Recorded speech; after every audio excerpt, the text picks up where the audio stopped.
push. This is big. That looks like they're swooping in for against the world. Can they do it? Though, really feeling good about this spot. Is going to try and push into this dome. They're running full blue on everybody now.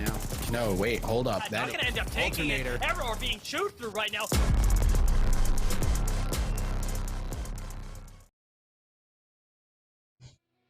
All right, welcome everybody to the Apex Legends Global Series. This is the Challenger Circuit week number 3. We're already halfway through the Challenger Circuit, and so our teams are really feeling the pressure now. I'm James Jamerson Lee. Joining me for this broadcast, I've got Dia on the line. Dia, how you doing today? I am doing really well, and I gotta say, Jamerson, since the last time we worked together, I'm loving your new setup. It's looking really good. Thank you very much. I love yours as well. I mean, you know, work from home, it's been a fantastic thing for us as casters, gotta say. But let's go ahead and talk about what's going on today. Like we said, this is the Challenger Circuit, and all of our teams that have been competing this weekend are vying for their chances at the last chance qualifiers at the end of this split. And so a lot is on the line, of course. We have a lot of incredible players as well, but let's go ahead and talk about exactly what's going on. And so every single week, our teams are competing throughout the entire weekend to try and make it to the finals here, where they get accumulated points by the end of the season. The top 22 teams will be moving on to the last chance qualifiers, and that's why it's so important to be consistent. Now, it looks like we might have the game starting a little bit early here, so we're going to try and go through everything as quickly as possible. Let's take a look at the teams that we have competing today, because we do have a lot of notable names.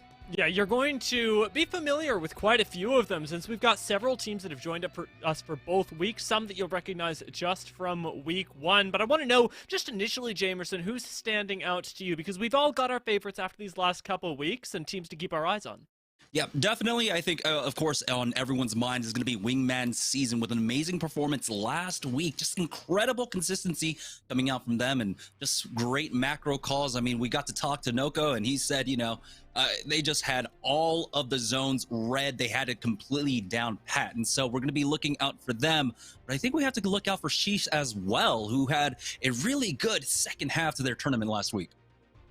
Yeah, they were looking incredible, and it's funny because with both Wingman and Sheesh, you do get a lot of name familiarity, right? We look at these rosters and we go, oh, I've known these guys forever. But if you're just starting to watch a little bit of the amateur Apex Legends scene, I think it's only fair that we keep our eyes on Gas Station Gaming, because those who are more familiar will recognize them and may very well recognize them on Stormpoint. That's right. Our first game of the day, our first 3 games of the day are going to be starting off on Stormpoint before we swap on over to World's Edge. So let's go ahead and join in with game number 1. Starting things off quick here. It looks like we have an early 50-50, and that's what we're expecting here in game 1, especially on the new map Stormpoint.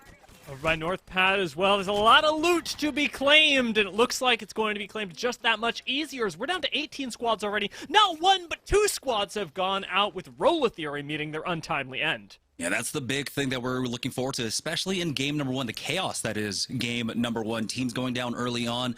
We're going to figure out, with only 3 games on this map, on Stormpoint, you have very little time to make adjustments here. So we'll see if this 50-50 persists in game number 2 and 3, or if teams can figure out maybe there's a free spot for them to drop. But Team Guppy's picking up the early +3. That's going to be nice for them. We did note last week in our games that the action tended to actually slow down and really mirrored a bit more of the Pro League than what we would expect out of qualifying matches. Yeah, especially on Stormpoint, you do get a lot more time to really think critically about how you're going to approach rings, where positioning is so much more important. CCE Uchinix up here near the top of the map over by High Point are actually going to be able to breathe a little bit easier, knowing that their counterparts in IRL have gone out ever so slightly earlier than they would have otherwise liked. You get a lot of nice loot up here, and as we were talking about with positioning being so important, high ground is going to be doubly so. So I'm expecting CCE, though they don't have ring pulling to them, to still have an excellent and favorable spot inside of the ring. Yeah, it's not too surprising. North Pad, High Point, Lightning Rod, those are probably some of the most contested spots along with Mills on this map. This ring pulling over to the western side, though, for the first zone. You can see the second zone pulling even further up north towards that North Pad area. So I have to imagine a lot of people are expecting it to basically end in that compound just to the southeast of North Pad.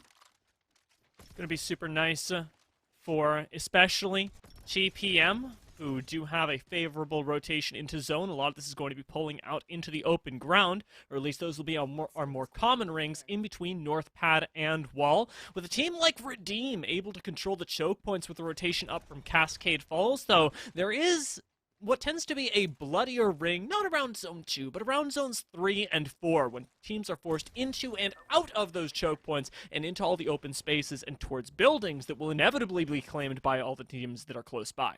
Yeah, TPM making that really early rotate in for that compound that we were talking about. We'll see if they can try and control the choke points around there. It's going to be extremely important, especially with their play style. We saw them really trying to play off the chokes, get the kill points in the mid game with that. But being set up in the early game, in the middle of the zone, we'll see if they can frag out. Northern Forces was another squad that ended up surprising us a lot last week, that had a good number of wins, but ultimately, you know, despite having 2 wins, Wingman season with 2 wins of their own, were able to really just frag out to make that huge difference. But on the board with TPM, we're seeing all the chokes that they have to keep an eye on. You can see to the south, there is already a team trying to move their way on in. Sponge on that Gibraltar, getting some decent damage off, and he does get notified that they do have a purple armor there. So it's going to be really important for them to really try and keep this team at bay. TPM really playing the space out here.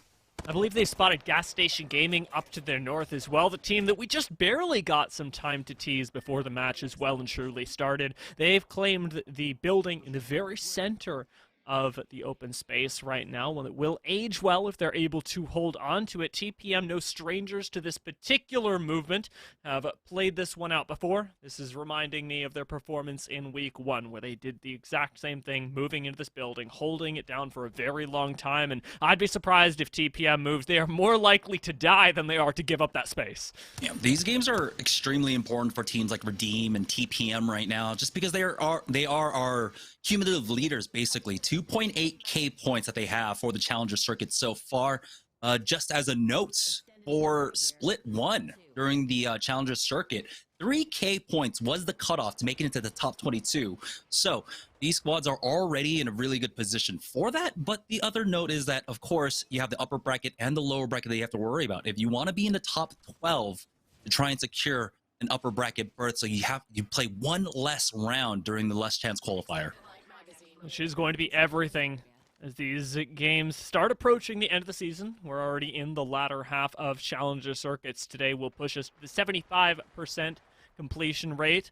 ZLB are one of those teams that need to try and make the most of today. I believe they only appeared in week 1, didn't quite make it in week 2, and we may have some more people leaving us a little bit early since there's a fight going on in the open ground. Nice use the Ash Portal does get Inner Nerd out to safety, bubble-less, but still, with a Rock 4 cover, they've got some buildings over near the wall that they can try and play, but still don't have a whole lot of utility for the next couple seconds. Yeah, they can play off these drop ships for a while, though, as they really don't want to go down early on. I mean, you can see the pace of the game has definitely slowed down beyond the 50-50s, and so you don't really want to try and push a fight when you know a third party is going to be imminent, especially here on the northern side. So Team Guppies is one of the squads up here in North Pad as well, just holding a position for now. They'll be okay into ring number 2.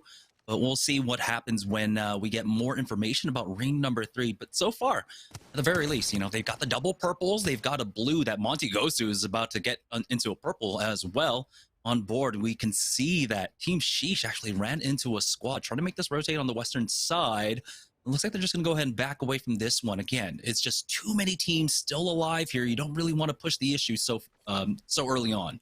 Especially if that issue is Money Miners, who were the ones cutting them off. A terrifying squad that took first place in the semifinals with a lot of kills. Incredibly mechanically skilled players. And, well, Sheesh have some of their own and are running the Pathy just to give us a little bit of extra spice. That spice is going to have to come later on into the game.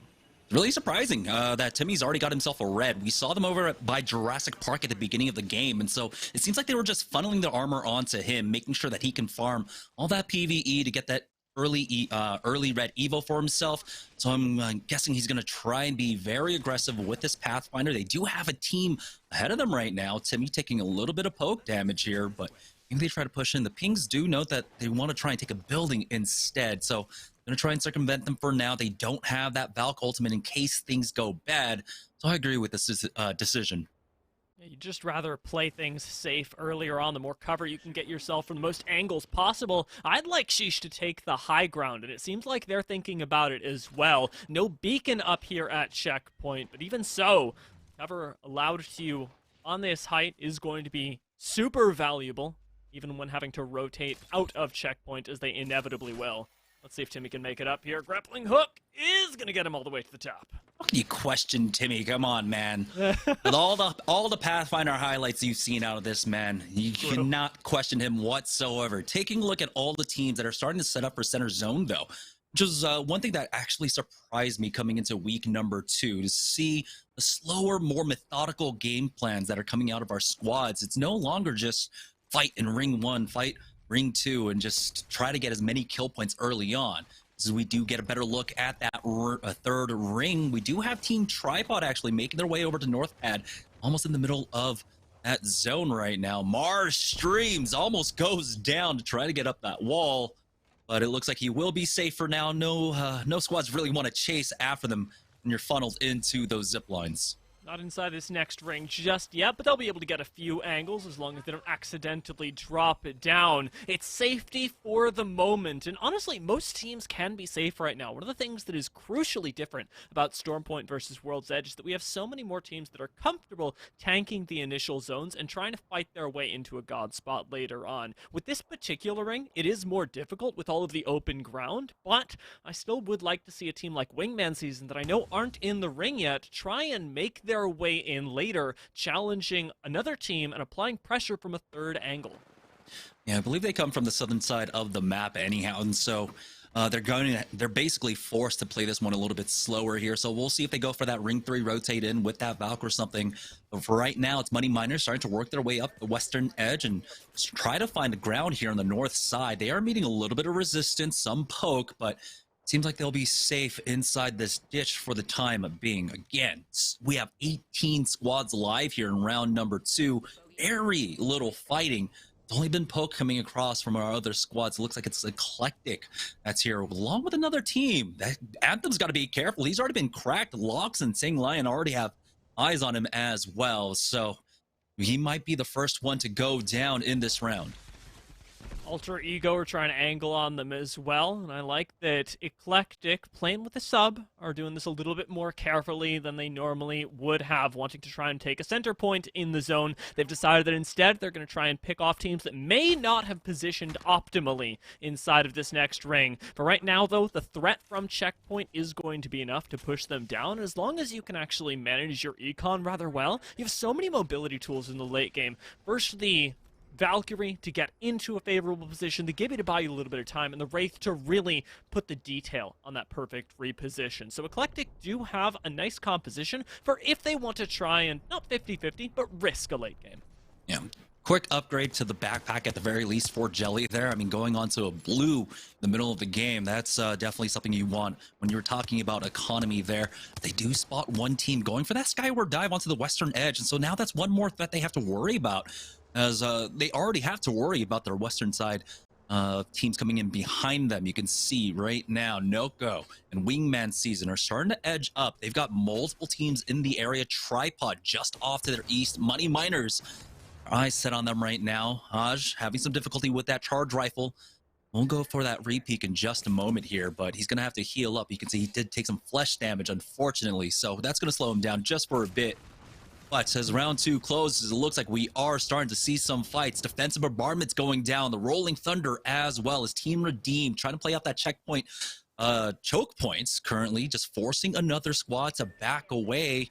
You might have 3 teams actually colliding into each other here. You see that bubble going down, and Underdogs are going to go for that round 2 push to get out of here. They got pinched, and so great call for them to get out of here, but will they have a safe spot to drop into? They're going into this blind.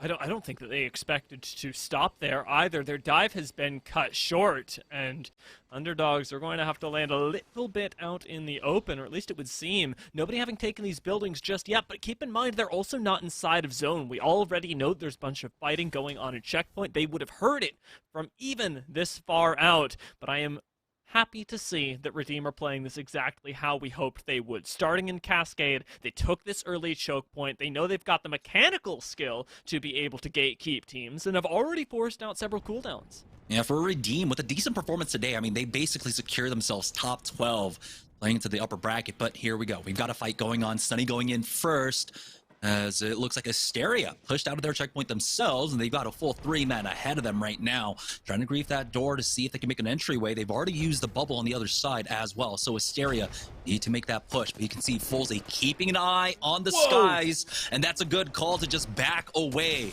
as too many teams are currently in the area. Champ taking a lot of damage, but he's going to go ahead and drop down. There's another squad down here, and he's lucky that he's got that door, but it looks like a lot of kills going down. Wingman sees him picking up 2 as they end up going down in 18th place. Team Asteria still alive here, though. What a surprising turn of events. Wingman sees him going down in 18th. And surprising to me over on this side of the map is that we've got TPM whittled down to just a single member as well. Two things that we had no right to expect, but the arrival of multiple squads and the increased pressure of these zones starting to close in causes a problem. TPM may actually go out now, and as I say it, there they are.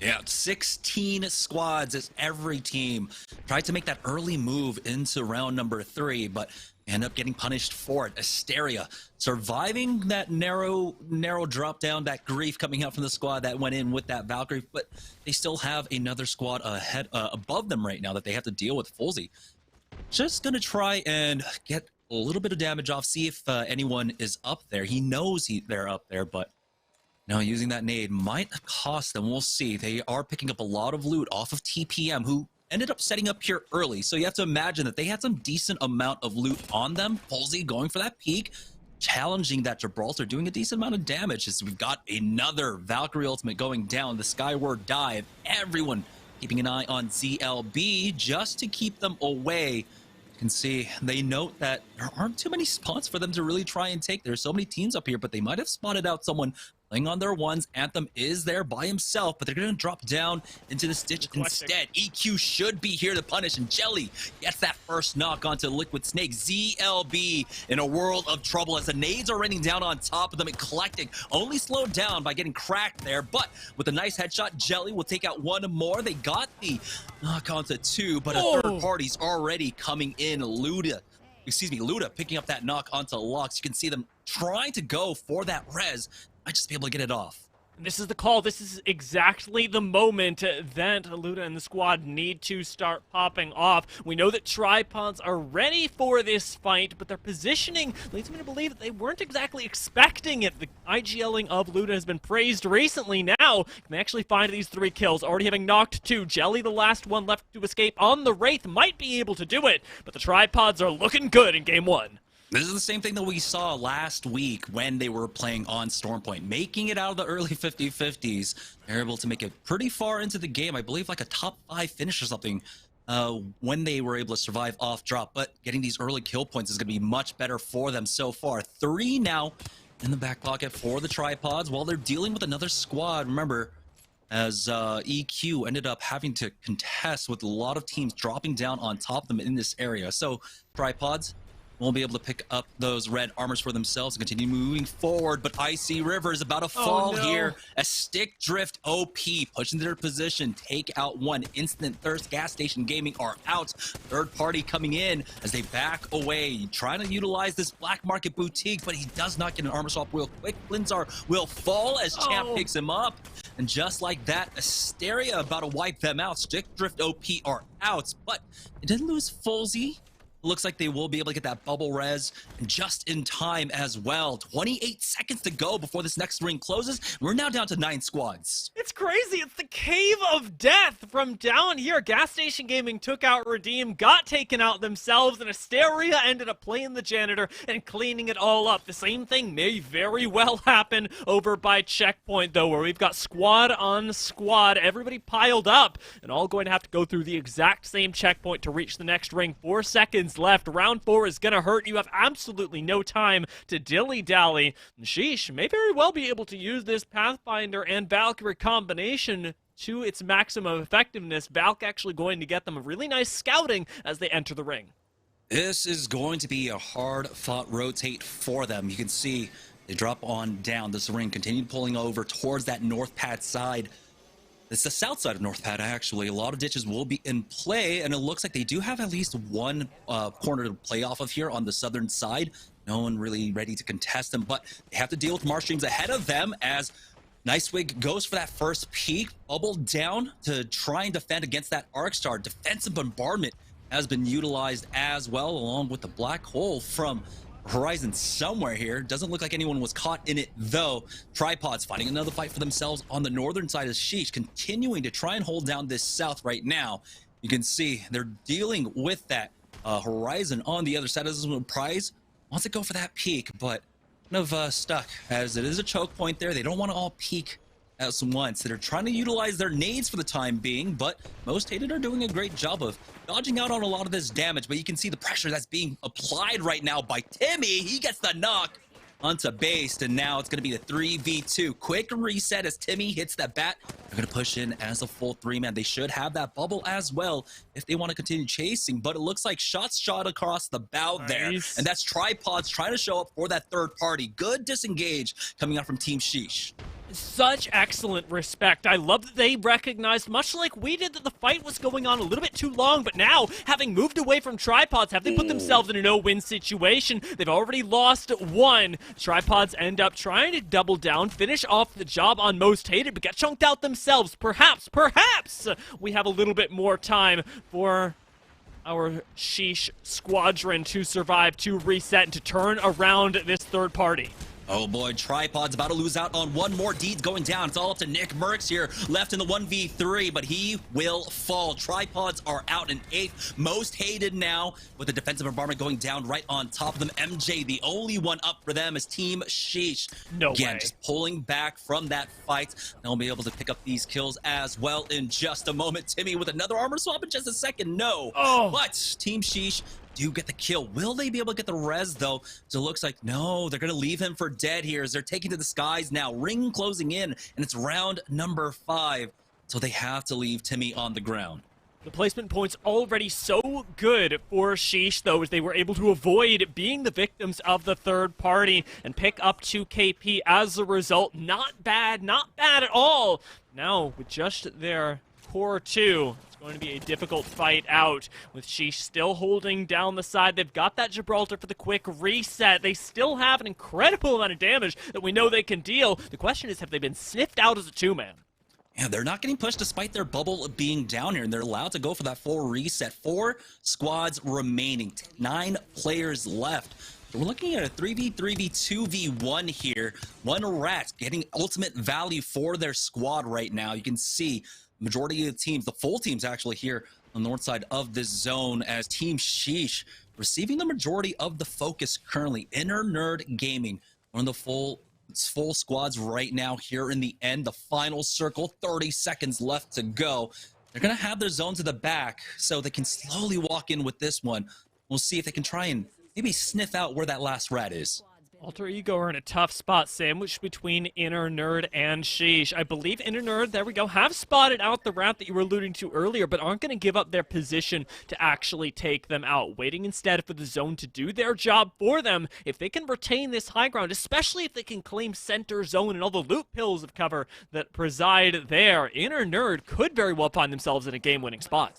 And this is going to be a free opening for them to actually move in down towards the western side. Instead, it looks like they're doubling back around. They do have one member trying to anchor over all the way on the left-hand side, but Adu is going to go down. To the ring. Unfortunate. He might have gotten the face breach off, and he does actually back away, so the bubble res will be there for him. It's not a gold bag res, so they still need to buy some time for him to get the bat off. Defensive bombardment has been used here. They'll go ahead and push forward to do. Getting that bat off for now. It's that slow circle with the zone to their back right now.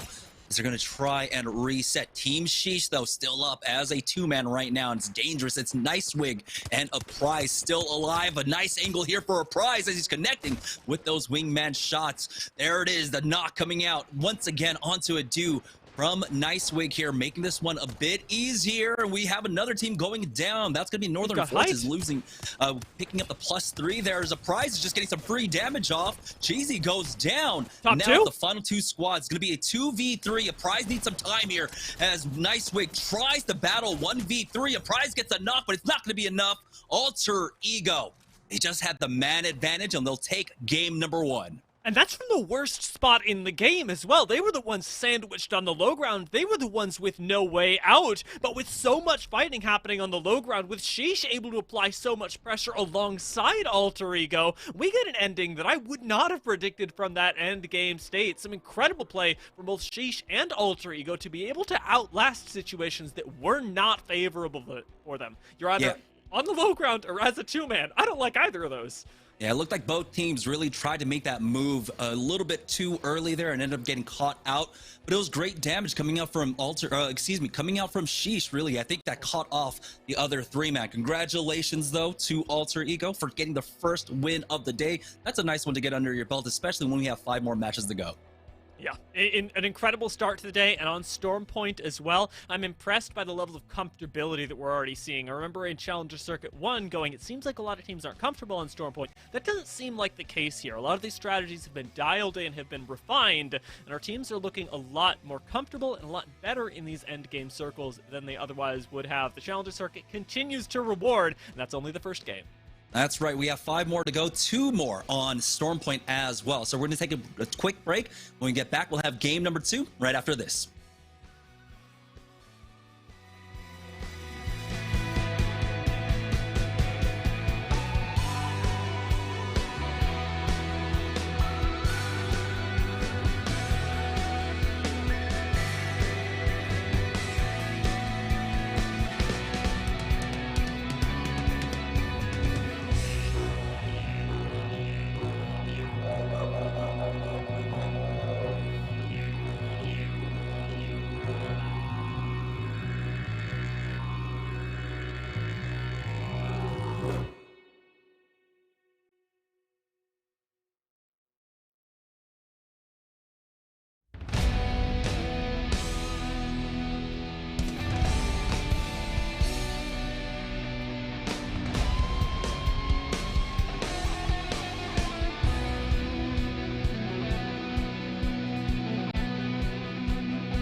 And we're back. Welcome back, folks. There we go. Sorry, There we had go. some weird audio things going on there. But yeah, we are back. It is going to be game number 2 right now, but let's go ahead and break down what happened in game number 1. First game of the day on Stormpoint, we had a northern pole going over towards North Pad. We had an incredible performance, of course, because we're at North Pad. Northern Forces, Cheesy, was able to rat it out to top 3, along with picking up some kills. But let's talk about the action for the day. We had 2 50-50s starting it all off. And it was sad to see teams go out as quickly as they did, but at the same time, Jamerson, I gotta say that I love early action with Guppies able to start off super well over by the North Pad area, taking out what was ultimately IRL, a team that I was pretty darn excited for today. They didn't get a chance to play the game and will likely be changing up their landing spot. Going down a little further into the game, though, this was the really nice fight from Eclectic that Jelly popped off on that did eventually get them third-party by Tripods, and the third parties from Tripods didn't stop there.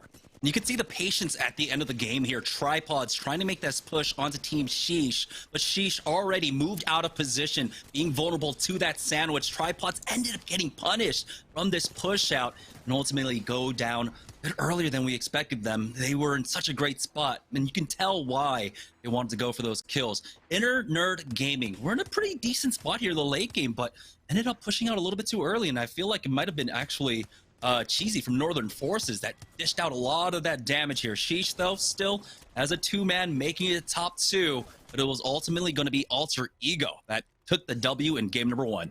With Sheesh picking up another KP, though, it is a well-earned third place that they have after the first game. 18 points for Alter Ego is good, but not insurmountable. And with Inner Nerd Gaming picking up not 1, not 2, 11 kills in the first game, we've got a lot to be impressed by. Yeah, that's a fantastic finish. Ultimately, when you do finish out in 4th, now it would have been great if they could have gotten 3rd, of course, but still, 11 kill points is going to keep them really in the running here, doubling the kills of our basic winners from game number 1 and also our second place finishers as well. So there might be some note for teams to maybe try to get a little bit more aggressive here. Maybe we'll see some kill farming going on, but for the time being, the important notes is that macro is really what a lot of our squads are currently trying to focus on right now. We're seeing a lot of early center zone movement coming out from basically the entire lobby. Yeah, one of the notable squads that we talked about super early on, I remember we mentioned it was TPM. Quite early, did end up taking center zone, and they were not as rewarded for it as I think a lot of teams would be used to. Center zone plays really difficult on Stormpoint as opposed to World's Edge because there just aren't nearly as many buildings to take, first off, and secondly, those buildings aren't nearly as safe. There are a lot more open windows, little crevasses that you can shoot through, and it ends up punishing a lot more often. Playing instead with your back up against the rocks was very rewarding, especially for teams like Alter Ego, like even Most Hated, who played with their back to the zone for the majority of the game. Yeah, we still have 5 games left to go, but the trouble here is that we are doing the split map format. We have Stormpoint along with World's Edge, and so our teams don't have as much time to adjust to this kind of playstyle to see, you know, if the lobbies end up slowing down, maybe, you know, they weren't as prepared because of the qualifying matches. The qualifying matches tend to go a little bit faster than this as well in the quarterfinals, in the semifinals. So they're going to have only 2 games on Stormpoint now to adjust for this kind of playstyle. We'll see if we have that renewed focus once again coming out from everyone, or if maybe teams try to go for more aggressive styles in their early game. I mean, the squads are definitely getting rewarded, especially the teams that are winning out the 50-50s. So we'll keep an eye on them for now. Game number 2 getting set up in just a moment. But let's go ahead and set the stakes here. We didn't really get to talk about it because we went straight into the game, but we're playing for the last chance qualifiers. It's a cumulative thing here in the Challenger Circuit. This is week number 3. We have 1 more to go. A lot of our squads are basically securing their spots into the last chance qualifiers with their performance today. And the question on a lot of your minds, I'm sure, is what on earth are the last chance qualifiers? Because it isn't exactly like we had last split where it was your chance to get into the Pro League. The Pro League qualifiers, as they were called then. Last chance qualifiers are your chance to jump from Challenger Circuit to making it all the way into playoffs at the end of the season. It's a gauntlet that you have to run through, but it's your one shot at glory. And that means that teams in the Challenger Circuit now don't just have to be better than other Challenger Circuit teams, they have to be performing better than Pro League league teams that are qualifying for playoffs right now. Here we go, heading into game number 2, once again onto Storm Points. We'll see if we get the same 50-50s once again up in North Pad, up in the northern side of the map, which sees a lot of the 50-50s here. We didn't get a great look at the map, but here we go. We have that entire fly-through, and it looks like we are not having that 50-50 that took place at North Pad, but we have 3, maybe 4 squads showing up on the northeast side of the map right now. Yeah, this is really exciting. Get a great path for them as well from the dropship, allowing you pretty easy access up to the high ground. I'm wondering what kind of ring we get this time around, because over by North Pad, as we sort of alluded to earlier, verticality doesn't matter nearly as much, but in most zones, verticality is the most important thing when we're on Storm Point. So really we can pull anywhere else outside of fish farms, and we're still going to be fighting over who has the high ground, which can be some of the most exciting Apex Legends to watch. With a pull straight into the center of the map, Zone 2 is going to be what it's all about, because from here, we have no idea where it could go. That's why having that Recon Legend is incredibly useful here. You got to hope, though. You got the RNG in your favor. There is a beacon here for CCE, as it looks like Plugged Cube, he's going to be on that beacon duty. He'll be able to pick up that ring info for us in just a moment. This one pulling, like you said, directly into the center of the map. Jurassic Park is where we're really looking forward to, but that Ring 2 pull, that's the one, that's the big question mark. Will it start favoring one more side of the map? Is it going to go north, south, west, or east of there? As Rolla Theory, as they're looting up right now, but it's not looking too great for them. All whites currently, they're starting to run out of buildings to loot. Thank God they've got a Loba, right? Hopefully you can turn this into a spot in zone, but they've run up against another problem there, is that they don't know where the zone is. Roller Theory don't get a beacon, and as a result, I'm very curious to see where they'll end up going off this jump tower. It is worth noting, this jump tower can get you pretty darn far should you choose to take it. The ditch, perhaps surprising, but we'll see how it ends up playing out. On the low ground from them, of course, CC Uchinix are going to have the interesting first moves because they know where that second zone is going, all the way outside of a barometer, including a little bit of Jurassic Park. An interesting zone because it's divided by, well, Jurassic Park and the rest of the map.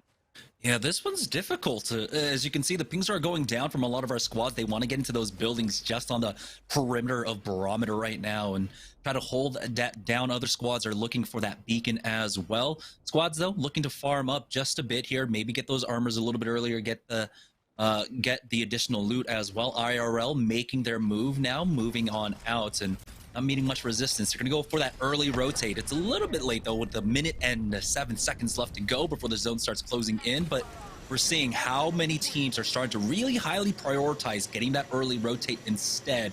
Definitely agree with them on this one. They want to make sure they get a building, they get, of course, it completely cleared out before anyone else shows up, and it looks like they will be safe inside of this building. The ping's going down to their south. There are other squads already showing up.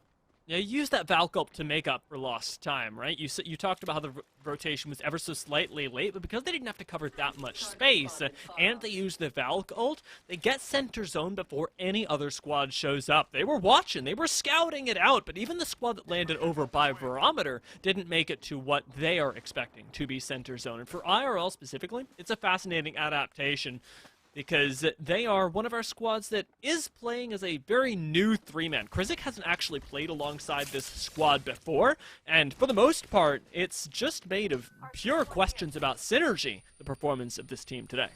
Guppies ended up taking a fight here on the northern side, so it was just a delayed fight for the North Pad, it seems, ultimately, as he'll go ahead and just heal up. Northern Forces, though, they've already taken out one member of Redeem, and they want to finish the job here. It's the 3v2 as they're trying to pin them down. You can see Redeem on the other side of this one just backing away as much as they can, but Z Proficiency does not want to let them get away. He does have that port to try and close the distance for himself, as they are giving them the shakes. Would love to have a Bloodhound here for them. You can see some ground has been made. The 2-man of Redeem trying their best to back away, but they've been spotted out. Proficiency might have missed it, though, through the leaves there, as it looks like TPM might be fighting over this building right now. They do have full 3-man above them, but it looks like for the time being, they'll just go ahead and coexist here on the southwest side of the zone.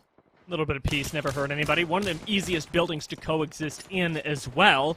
The only time I've ever seen it really not be is when we had Mad Maggies all over the place. But with another team landing here, it's going to be a challenge. Money Miners holding up on the high ground are actually poking down for just a bit, keeping pressure on the squads below them. It's about softening people up down there so that you can opt into that third party later. Money Miners have a lot of pressure on them, though, after what was ultimately a disappointing game one. They're sitting back, evaluating their position, and I'd like to see them play this one a little more conservatively. And you can see Maul is just completely backing away, noting that he cannot go for those peaks, even though he has TPM underneath them. That third party coming in with that Valkyrie ult, showing their position. You do not want to make any mistakes here. Folsey and Drago, Asteria, starting to make their move on now. It looks like they'll be able to pick up this world drop for themselves, as we do have Northern Forces actually running into Team Guppies right now. So a lot of fighting on the edges. The actions didn't start off quickly here in game number 2. Not as quick as we had the 50-50s in game number 1, but you can see Cheesy, he wants to actually cheese this one, but the port has been used from this squad. Northern Forces, though, looking for that top down. You can see Cheesy for an angle, and like you said, porous nature of these buildings can really surprise a lot of our squads. The party keeps going in Cascade. Ordinances start to be used. That one actually finding purchase for Plexus. Northern Forces want to try and get aggressive here, but the door providing infinite value, and the portal as well, actually, for the instant disengage. As long as you can keep this fight going, there's a good chance that Northern Forces are the ones that get third partied on the outside of a building. So I like the evasive maneuvers going on inside of these little buildings. Yeah, just hopping between the portal that they set down, but it's about to go away very shortly here. Defensive bombardment was used by Guppies as well. I believe Northern Forces are going to try again for this fight. You can see Cheesy taking that high ground right now, looking for an angle here, but Monty doing some decent damage there with the wingman. Going to keep them at bay for the time being, but Northern Forces, they are continuing to look for this fight. You have to imagine, like we said, there's always that inner timer. And this fight has been taking place for the last minute now. It's way too long for any sort of standard engagement. Guppies know it, Northern Forces know it, and gives them a little bit of pause, right? We take a break for just a second, seeing how this will continue to play out. I expect the Guppies should be able to get out of this relatively unscathed. They do have the redeploy should they want to. Northern Forces not applying pressure anymore, but it seems like we're relatively comfortable sitting in these two buildings. Maybe it's time for a little coexistence. Yeah. I'm wondering exactly why they're fighting over this position right now. They do have the replicators just to their south to maybe try and utilize and play off of. Northern Forces is not a team that we're typically used to playing this aggressively in the early game, mid game. Cheesy by himself, though, is keeping that second story just completely clear on that Valkyrie to be able to utilize that passive to change up the angles here. We do have Asteria in some trouble right now. Wingman Season are here on the southwest side of Barometer. So it looks like they're trying to get some poke damage off. Arkstar narrowly missing there, forcing out that Wraith portal for that squad to try and get away. It might have just been the Q. That might be the knock coming out from Zednim. He's getting the one clip onto that Valk, breaking the shield once again. That was a quick white armor swap for him. It wasn't a heal. It's Wingman Season. Will this be an early +3 for them? Asteria in what looks like a no-win situation right now. The only thing keeping them alive for the moment is that Wingman Season are paying attention to the third party that could come in from above. With Stunny now taking that angle, there is a third party coming in. Wingman Season are ultimately going to give up the chase, opting instead for the disengage and going for the height. And not only the height, but the beacon that lies there, giving Asteria a second chance at life. Wingman Season ended up going down extremely early in game number 1. And so you understand when it comes to these 6-game sets that they have to remain consistent. Now with one game basically a flub, they need to produce points in game number 2. I mean, it just only needs to be like 5-6 points really. So trying to survive now, and you can see they back away once again. Noko is here to bubble his teammate to get that beacon, see where that ring number 3 ends up pulling to. Better look again. TPM looks like their armor situation has been improved just a bit. They're sitting on the blues and the purples, but still right underneath. Another squad right now, as multiple squads really trying to hug the southwest side of the map. Even Eclectic are starting to show up here on the south side of Barometer. Oh, we're getting teased right now. I know that there are zone raids. I know that somebody has got them, but the map just ain't showing them to us. The likelihood is that all these teams have predicted where the zone is going properly, but there does exist just that ever so small chance that a team like Alter Ego actually has center zone. This is actually going into somewhere more towards Jurassic, and squads that are playing a little bit more edge will benefit from that data once we start to pull a little bit further in. Still some beacons outside of zone. Places like Antenna could be capitalized on as Redeem are making their slow entrance in through the swamps. And importantly for Redeem, they had to take that kind of outside rotate because they needed to get their third back in. So they were able to plug him in. So it's all 19 full squads live here in the second ring. Team Sheesh just outside Jurassic Park right now. You do have a team on the other side of this one. You can see the zipline has already been set up by Timmy. Prize can easily take that height for himself. Timmy can use it to get up there without using his grapple as well. The bow check bow out just to go for those peaks. Not getting anything of it. This time around, Nice Wig ends up taking a lot of damage here. He's going to be forced to just heal throughout all of this one. Very scary proposition, but a nice headshot there for Timmy.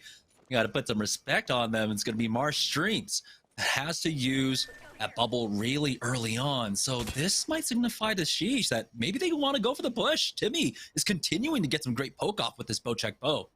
2x Bocek goes crazy, Jamerson. It is illegal, and clearly Timmy has figured out what a lot of teams still need to be picking up on. I'm a Bocek user myself. It's pretty disgusting. As the Guppies, however, hold down not center zone, but a spot that is right on the edge. They'll have a nice position for the next couple of rings as well, with the one real risk of this spot being that when the zone inevitably closes, they've either got a Valcolt or run through open water, neither of which are particularly enviable in zones 3 and 4.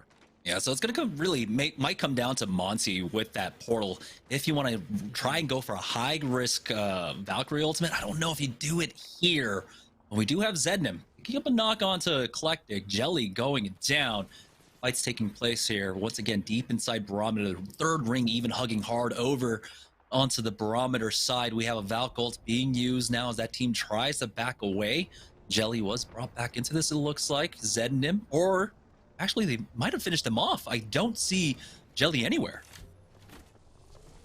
Point of curiosity that we'll keep our eyes on as Through the Skies, Rolla Theory do alert everybody. There is a squad Valcolting, and I don't see them dead just yet, but it's already an improvement from last game, making it to 19th instead of 20th. Rolla Theory had a very difficult times, and turns out that they're actually having even more difficult times because they are not out of the woods just yet, getting knocked as we speak their names, and it's by the deadly Tripods. Oh, they dropped right into them. Tripods are going to pick up these kills here. That's going to be 3 once again for them, as they just go ahead and back away.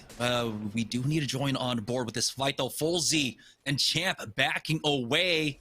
It's going to be a 3v2. Drago's already gone down for Asteria.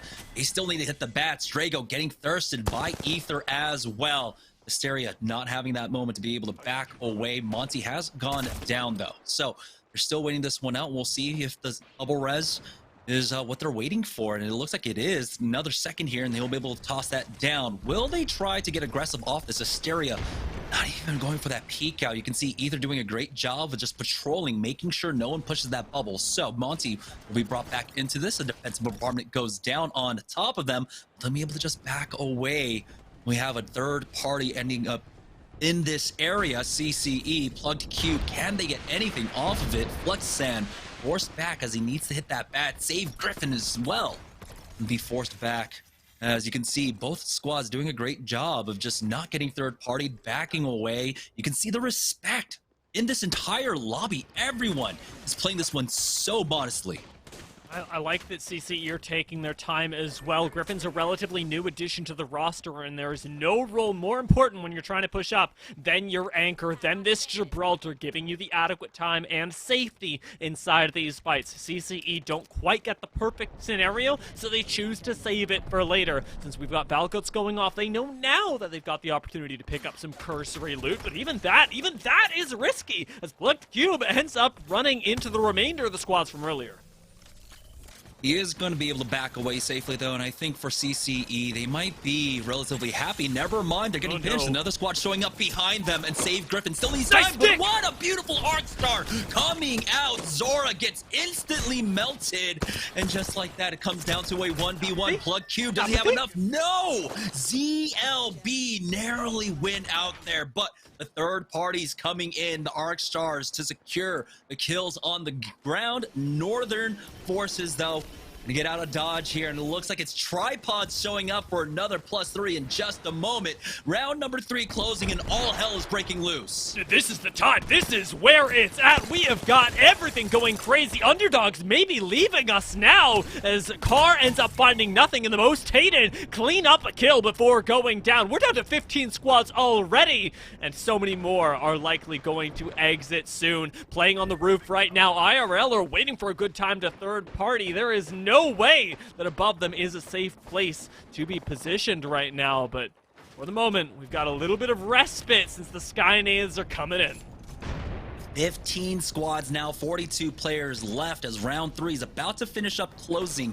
IRL find themselves in the direct center of the zone, but Northern Forces are getting pushed now. Tripods about to pick up more. Deeds has fallen though, and he still needs time for Luda and Nick Merckx to hit those bats. Deeds burning away as Luda is trying to save his teammate here. He does have the death box to try and play off of, but he needs to back away once again, getting cracked. Nick Merckx gonna try his hand at getting his teammate back behind cover, and they will get Deeds in and back up. This is about to be a huge game for Tripods if they can survive this fray.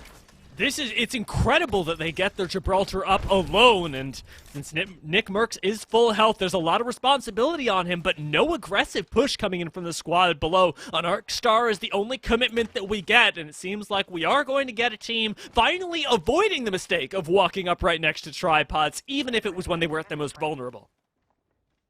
Yeah, so they're able to secure all the kills, all the knocks that they were able to pick up, but you know, they are picking up 1 or 2 kills here or there, which adds on, which can make a huge difference later on, and they also secure all this loot as well. But being here on the northern side, it looks like they were going to be relatively safe to try and maybe take an isolated fight here. They're still keeping an eye out, though, to their eastern edge. Maybe a team comes in that way. On the board with Redeem, though. Having been able to recover their third, they're now slow playing on the edge right now. A stick drift OP. Might just be down to 1. Never mind. That was just a quick glitch. Flinzar survives for the time being. He's got his rest of the squad there. As you can see, all the squads basically stacked on top of each other here in the remainder of the buildings for this zone. God, IRL have been so rewarded in this place as well, making the early rotation out of Jurassic Park. They have not been bothered at all. Instead, they continue to roll high on these zones and are in a nearly unpushable position. 2 doors and a staircase are much easier to guard than almost any other building inside of Stormpoint. Eclectic, however, not nearly so lucky. Look at how much open ground they've got to cover. They're going to go for that skyward dive, but also they had to take their time on the edge to get Jelly back into this, but now they're taking too much time on the edge. The ring is taking away at them, and oh my goodness, 2 more ticks. They would have just been out there. The timing was off by just a few seconds, but now they need time to try and recover, but they slide into a full 3-man, and they will be knocked out. It's Guppies. Now just laying in wait at the bottom of this stairwell here. Another team pushing up, though, but they've got some fight left in them. We got another fight, though. Wingman season out on the edges there as Guppy is about to lose out. Ether is the only one up. Have they traded enough here?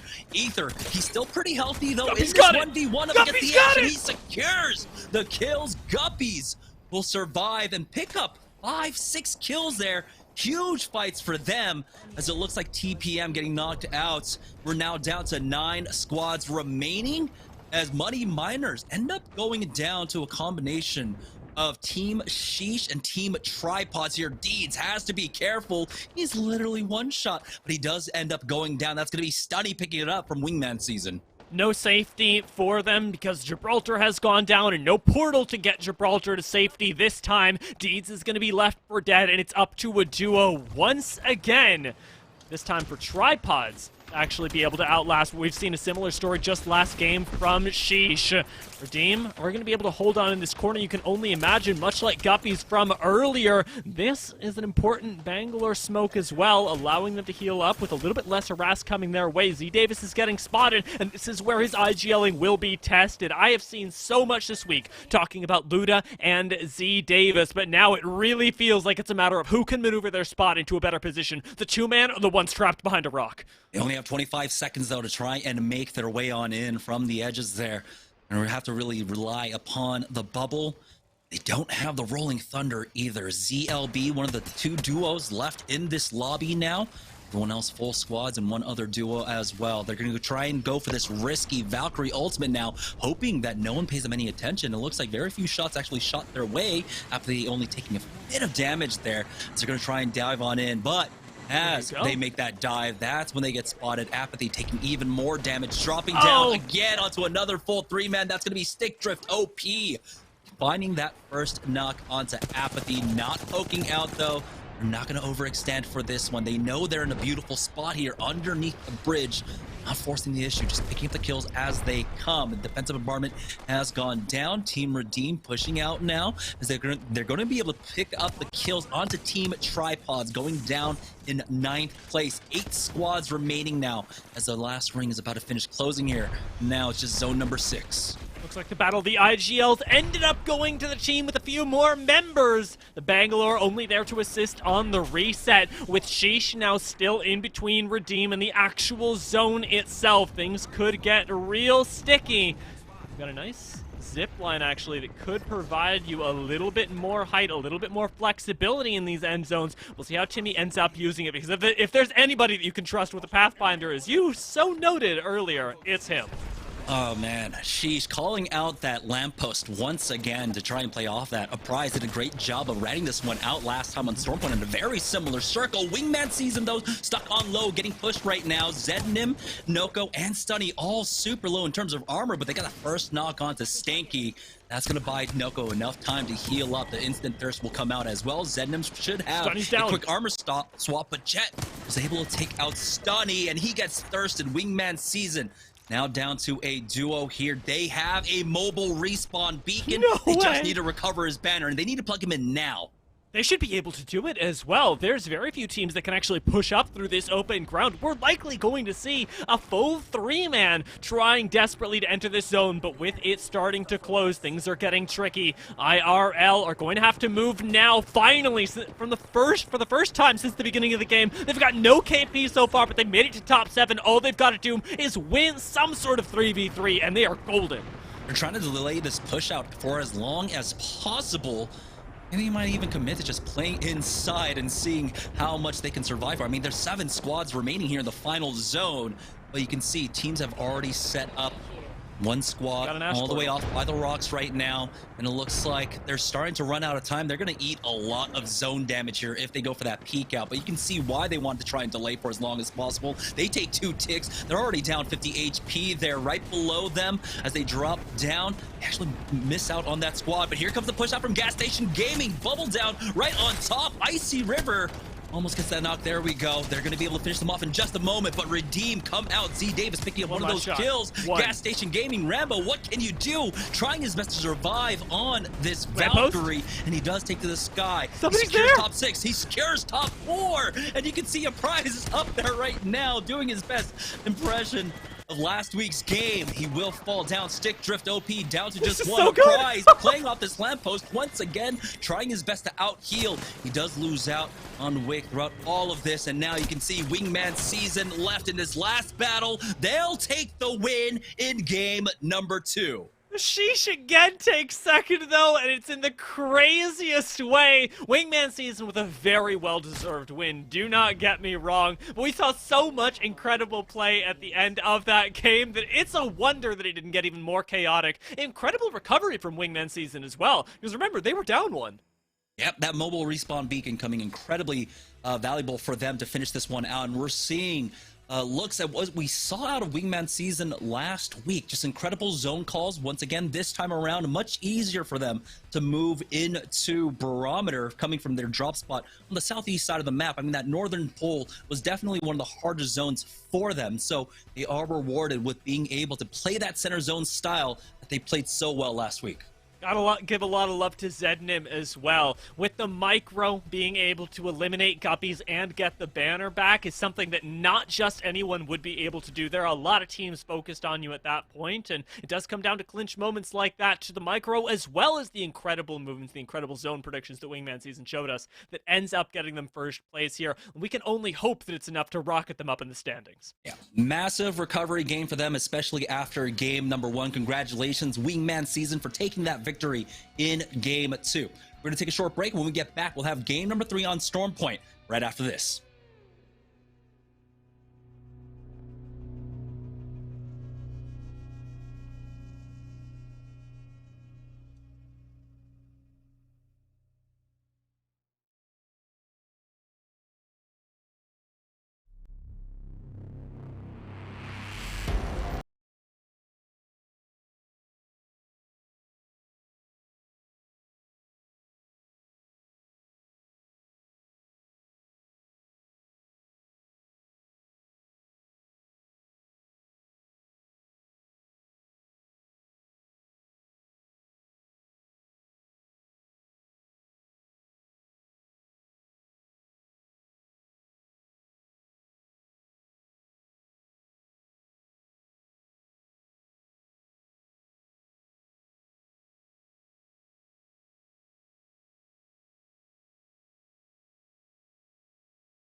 Welcome back to the Apex Legends Global Series Challenger Circuit week number 3. Just before the break, we had a huge dub coming in to the hands of Wingman Season, making up for lost time, especially after game number 1. They had an 18-kill win in game number 2. It's pretty insane, and I gotta say, Jamerson, it's what I've come to expect out of Wingman Season. I am fully on board with the Zednim hype train and the rest of Wingman Season. I mean, they are no slackers either. Zednim is something different, though. I'm gonna keep saying it. I'm going to sing his praises every time I see him on the screen. It wasn't the only action that we got, though, with a lot of fights around Edge this time. A lot more teams piled up directly in the center of the map. A pretty building-heavy end zone for Stormpoint as well, with tripods, it seems, able to catch so many teams that ran straight into them. Yeah, another game, though, where they weren't able to just finish out with the position that they had. Eclectic, this was a big oof, I think is an understatement, dropping down into a full squad. Guppies, though, surviving the fray. This was such a hard-fought win for them, but weren't able to make it that much further as well. You can see there's so much damage going across. TPM trying to come in for the third party, but not able to close things out. ZLB dropping onto Stick Drift OP. A lot of squads. I mean, this is looking very reminiscent to when so many squads were adopting Valkyrie playstyle early on in the meta. This end circle, though, had me laughing like you would not believe. Rambo spots out a prize right on top, and he realizes that there's not much he can do about it. A single wingman shot as he slides by, letting the prize know that at least he was spotted before Rambo does ultimately go down on this low ground. Nothing he could do. And with yet another second place secured by Sheesh, they should actually be doing quite well in our leaderboards. Yeah, the only things that are escaping them is really just the kill points, so they don't have as many kill points backing it up overall. So let's take a look at the map 2 standings. So this is the bottom half of game number 2. You can see most of those kills, of course, are going to be aggregated basically to the top 10, and especially on the Wingman Season, who killed almost a third of the lobby between the 3 of them. 18 kills there in game number 2, which is absolutely massive. But taking a look at the top half of it, you can see Wingman Season coming in with a huge 30-point game in game number 2. 30 points is so much at the pro level. 30 points is, you can coast on that for ages. This is an incredible game for them, and it's accentuated by the fact that almost nobody else had even close to that. Nobody's hitting 20 points. Nobody's even hitting 15. The second place team, Stick Drift OP, only had 12 points. But I gotta say, I'm throwing love to Guppies once again this game, because they played this really well. Yes, they didn't get the early 50-50, but that fight over in Cascade Falls, they showed incredible patience on, and it's clear that their 3v3 mechanics, their skills are absolutely there. Yeah, 2 other teams that just don't have, were not able to back up their kill points with the placement points. ZLB, 7 kills overall, came down in 6th, and Tripods, who were somehow finding so many kills. A lot of teams ended up Valkyrie dropping onto them essentially, and they're able to pick up 8, but only came down to 9th place. So if Tripods can turn things around just a bit, we know that they can frag, we know that they can fight with the best of them. They just need to get those placement points.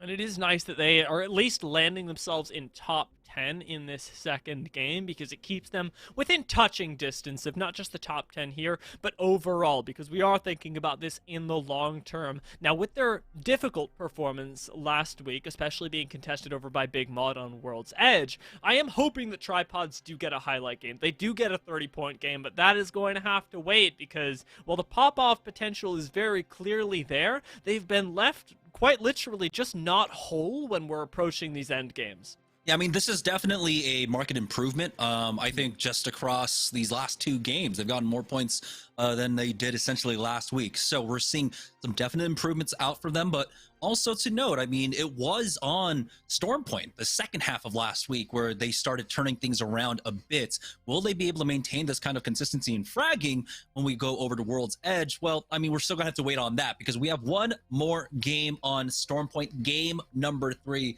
We're setting that one up. But right now, though, my big question is Wingman Season. Of course, game number 1 didn't quite go their way, but they're already starting to fire up with a huge 30-point game in game number 2. Is that going to be GG for the rest of the lobby?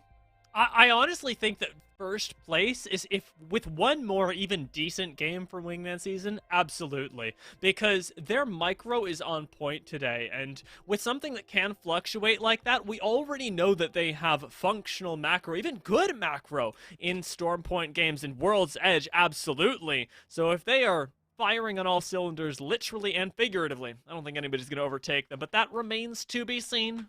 If anybody will perhaps contest, maybe we get tripods dropping some 20 bombs here and there. Here we go, heading into game number 3, another flight path that's going to favor the northeast side of the map. So those changes that came in a couple patches ago really does seem to be affecting our flights so far, giving a little bit more love to the northeast side of the map. Those 3 teams have got to be careful moving through. Northern Forces, I believe, were able to catch out Redeem, if I remember correctly, on one of their early rotates, but Redeem were able to, of course, recover from that, get their third back on in. Stick Drift OP over at Thunderwatch. Widespread coming out from them as well. I'm surprised that Sushi not have gotten full 3-man dropped on by like Asteria or anyone, but right now we're just waiting for that first ring pull. It's going to be a very central one again. Wow. You have to imagine this one's probably going to favor Antenna. So ring number 2 though is the one that we're really looking forward to right now. Yeah, there's just so much possibility inside this first zone, and it's really messing me up. Like, a lot of times, we get to see at least a pull off to one side or the other, but it feels like we're just going dead center. Wingman season, though, we're largely going to be unaffected by this. You might even say that it's really good for them as opposed to the first round, because now for 2 games in a row, they have that ring 1 right next door, and with fish farms normally being a place where accessing high ground is inaccessible, where it is dangerous, they're definitely benefiting from some slightly shorter hikes into the zones. Teams moving out from the north side of the map right now. MJ Mar and Based Stola moving their way through the wall currently to make sure they don't get caught out. I mean, again, there are so many teams here on the north side that do want to try and make these moves as quickly as possible. They're definitely moving faster than most of the teams that we're seeing. 2 minutes left to go. They're already left their drop spot to try and make this rotate. So glad to see that we're seeing more of like a EU rotate more than anything else. Still finding some good upgrades at the very least, and it looks like they're trying to figure out exactly where they want to go.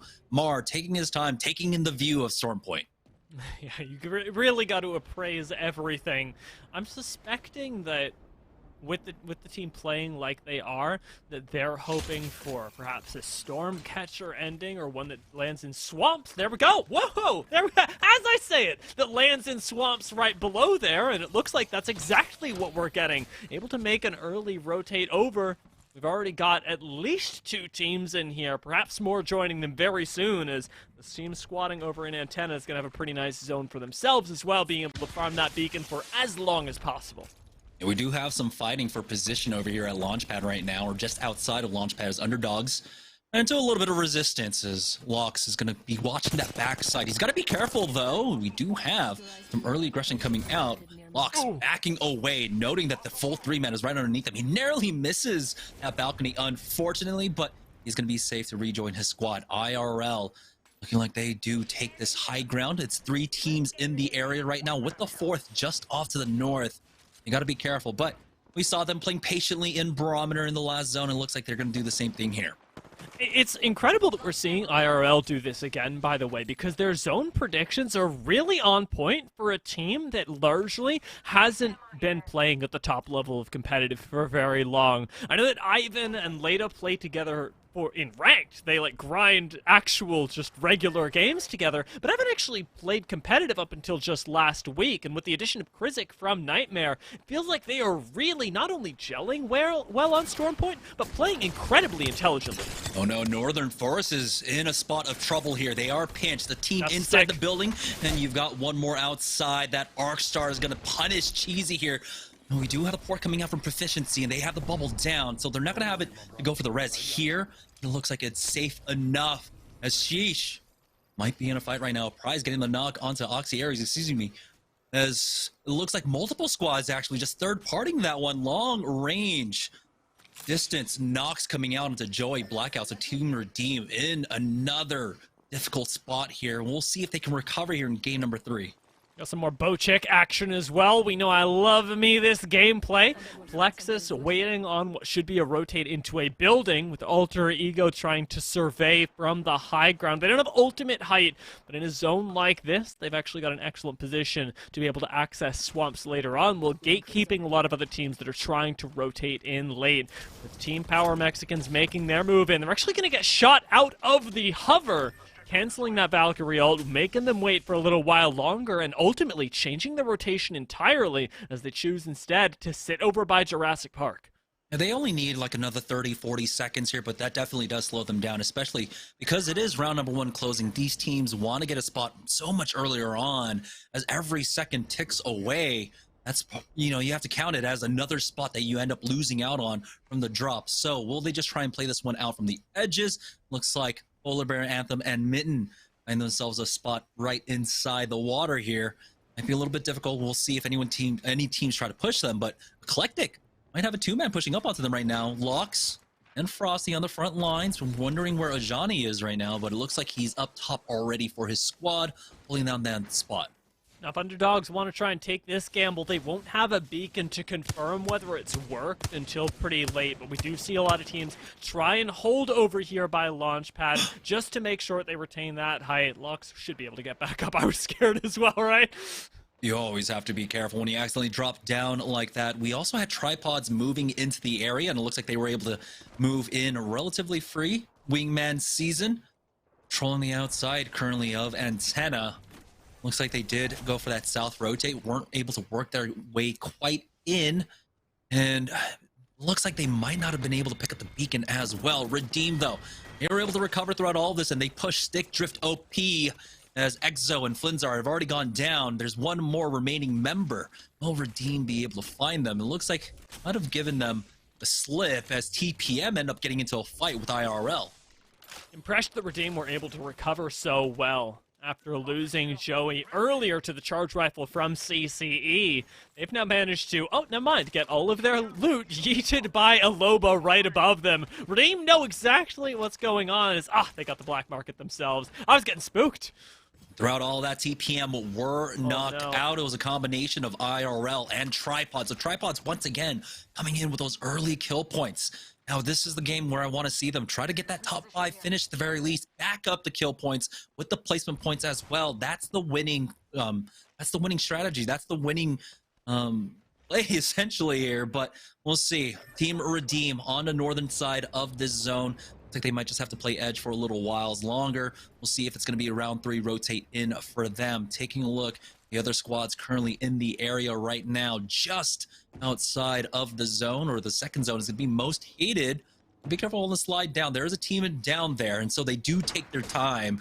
You note there was a black market boutique, and so they knew the squad was there. Nades are coming in right now. Nothing quite connecting as Mar gets taken down to about 25 shields there. And so they're going to have to go a second time once again, and they don't like that. So they're just going to go ahead and back away. Good call from them. Again, you used a lot of utility. You didn't get anything off of it. You have very low nades left, and so they just back off.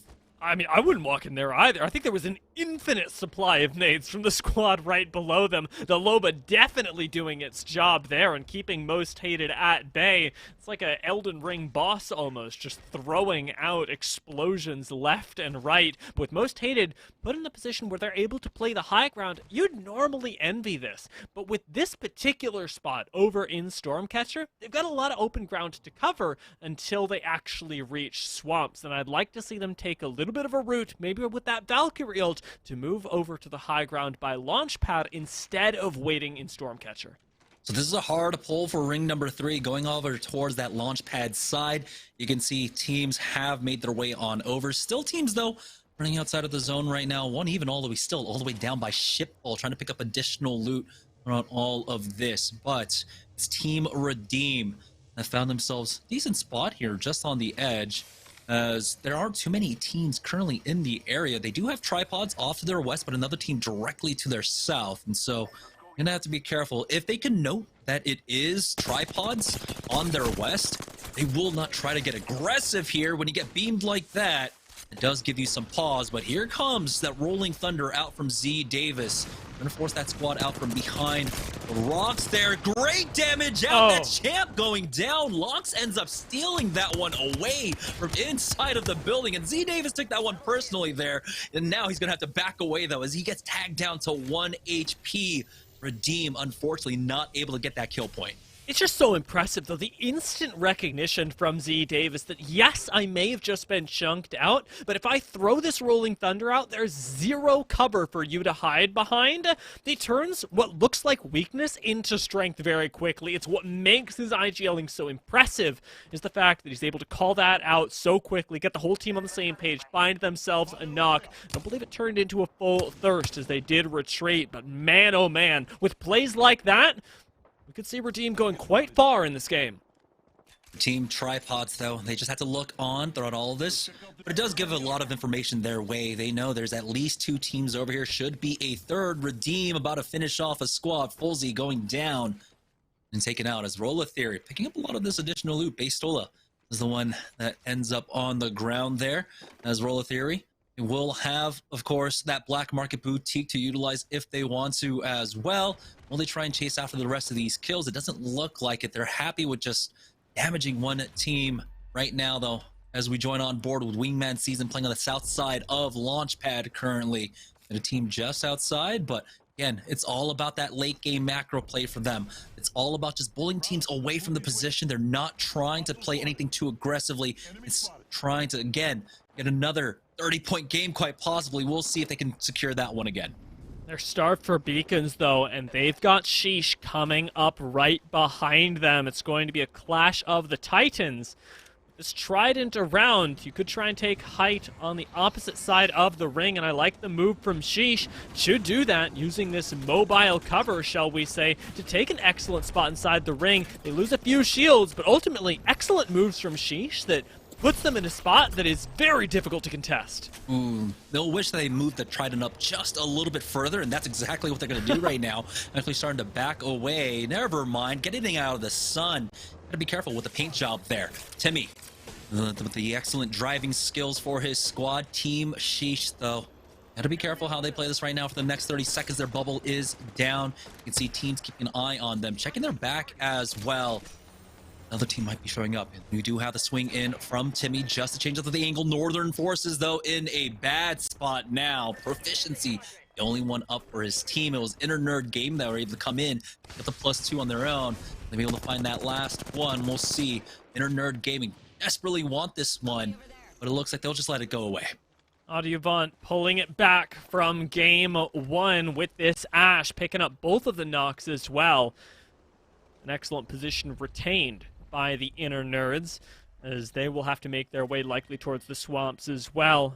It is unfortunately not just them, but us that are also starved for beacons, and it's only now that we get the information, like most of these teams, that we're going much further than just the swamps. We're moving all the way over towards Launchpad, and it's an early prioritization of this area by even Redeem that ends up paying off in spades. CCE running across the path of a rat right now. We'll see if Sushi gets spotted out. They're looking directly in his area, and it looks like they have found him. Sushi ends up going down. Stick Drift OP are out in 19th place. Round number 3 again. Very slow games for the most part coming out here on Storm Point. And I guess that's kind of what we have to expect now, as the talent has gotten so much better in the Challenger circuit overall. It's mirroring a lot more of what we're seeing in basically the pro play in the Apex Pro League. Yeah, it's absolutely crazy to see the growth of these players, and I think it has so much to do with the fact that off of the last Pro League qualifier, we had talent from the Pro League mixed back in. The IGLing, the mechanics, they have all trickled down to such a massive extent that these teams are playing on a totally different level than they were in Split 1. That goes for those that participated and those that are new to entering the scene. ZLB, definitely a little bit closer to the latter. Don't have a whole lot to work with right now. Do have a long way to go until they're in the next ring, so they're going to get those mechanics, that IGLing, every bit of them tested in the next 30 seconds. Yeah, you got to imagine also the exposure right now with so many big names. Nice Sweet coming in with Timmy along with Nick Merckx. We get so many eyes thankfully, here on the Challenger circuit, no one really wants to throw these games. I mean, there's a lot of fame to be garnered from being able to win these games out, from being on that champion banner even. At this point, CCE, though, on the wrong side of a mountain. They've got a couple of teams, it looks like, in their way. We'll see if they can maybe go for the skyward dive to get across this mountain, because you really don't want to push through these chokes right now at this stage of the game. They've got one squad taking the skies right now. The charge rifle is definitely what you want to try and shoot them out, but looks like it was most hated, making this rotate across. Going for this one first, and it looks like they might actually find a decent spot to play off of. This is still scary. Only one team on the rocks, but make it into the stairwell. Never mind. Mar has a full 3-man underneath them. They're going to use that grav lift to get back behind cover and stay alive for the time being. Mar is able to get that bat off. How much longer can they survive for here? Looks like Oxy was able to pick up another kill too. So Team Redeem finding small points here and there. Playing underneath Launchpad is tempting, but it is also high-value real estate has already been taken. We've got a squad landing right above Wingman Season as well, and a pretty nice building to have in the ring. I'd be surprised if Wingman Season actually managed to keep the entirety of it, but spreading out for the moment. They should be able to apply enough pressure to Guppies to at least keep them out of the building. But make no mistake, Guppies are not going to be out of this game. We talked about their positioning earlier. We've already praised them, and now we get to see that come to fruition. Oh, we got 3 teams, though, taking a fight here on the edges just outside of Antenna right now. ZLB. Defensive bombardment has gone down as Apathy's taking a lot of damage from that one. He's going to back off towards his friendly bubble. Snake setting up a nice angle for himself just on the edges, but Apathy's gone down, getting absolutely one-clipped by Mitten here. You can see the instant thirst about to come out as well as the push comes out from Alter Ego. Zora going down next. Gonna be 2 knocks onto the ZLB squad. We'll see if Alter Ego can pick up that last one. Arcstar in. You can see the bubble fighting taking place right now as they lose out on a few. Alter Ego, you need to pick up the last of these kills here. They push behind that wall, and unfortunately for Polar Bear, does not get the one clip. Turns around, is able to finish off one more. Weta falling here to him. As Alter Ego have lost out on one. Anthem needs to get rezzed up. That's the bubble res coming out from Alter Ego quickly for that reset as well. They know they've got the pressure. They know that they've got basically everything working in their favor here. Mitten even turning his back to the last player here. That is control eluding if I've ever seen it, but he will be able to finish them off. There we go. Not the Kraber ending, but he still puts the fear of the Kraber into the hands of the teams in the area right now. 30 seconds left to go, though. Zone 4 closing in. The ring is pulling to the opposite side of the zone for them. They need to move forward. You can see Zednim looking to try and apply some pressure onto them. On his ones, playing off on his own here. Gotta be a little bit careful. Luckily for him, he is on that Wraith. He sees the Kraber shot whiz by him, though, and he goes, maybe I'd better not. Ring's closing in, and we can play this a lot easier. Zednim recognizing the precarious position that he's in, does still have a squad coming up behind him, even 2, as we've got Snake still holding on, attempting to make the rotation into the ring. Wingman Season are going to be able to do it, but we'll see if Snake can throw a wrench in the plans of Alter Ego right in front of them.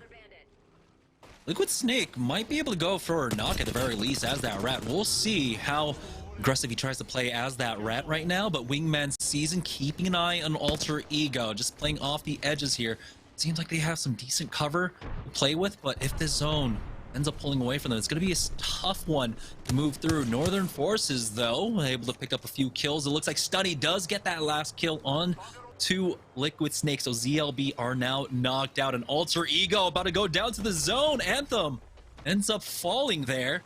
Should have a bubble res very shortly to try and use, and there it is. The bubble goes down. Anthem gets picked right back up. A little bit worried about that zone damage, but he will be safe to get him up. But those are some crucial seconds to be missing out on with that bubble. Looks like Sheesh, though, in a really tough spot. They get knocked out by a combination of Wingman Season and Eclectic. Unfortunate for Team Sheesh. Roll Etheria going out as well, as we are really whittling down the squads with a dome falling. Wingman Season have no choice but to go on the push. They've still got angles on this low ground. Gas Station Gaming might go out for the second time on the low ground. They will fall, and Wingman Season are the beneficiaries, having the black market right in front of them and all of the loot that was collected as well. This still not a winning position, though, and it is going to take a lot of work from Wingman Season to be able to move into ring, especially with them eating so much damage from the high ground. Eclectic go out, and we're down to our top couple squads. It's top 6 here, all full squads as well. So our first kind of clean finish. Ultimately here, you can see Redeem just on the edges on the eastern side right now. Underdogs, we saw them take this position very early on for themselves. They're trying to pin down all the squads as, honestly, they're safe. They just need to keep an eye on where teams can drop in on them if they try to go for that skyward dive, contesting this high ground, because that is definitely something that might happen. But at this point, it looks like they are ready for that eventuality. They've got that black market boutique for the weapon swaps as well. You can see Spitfire down, 4 locks to utilize if he wants to, picking up more shield cells. So Underdogs, will they actually be able to sneak away this win? Don't think they're safe for this next zone, unfortunately, just narrowly out of it. They gotta go, and they gotta go, maybe not now, but in the next few seconds.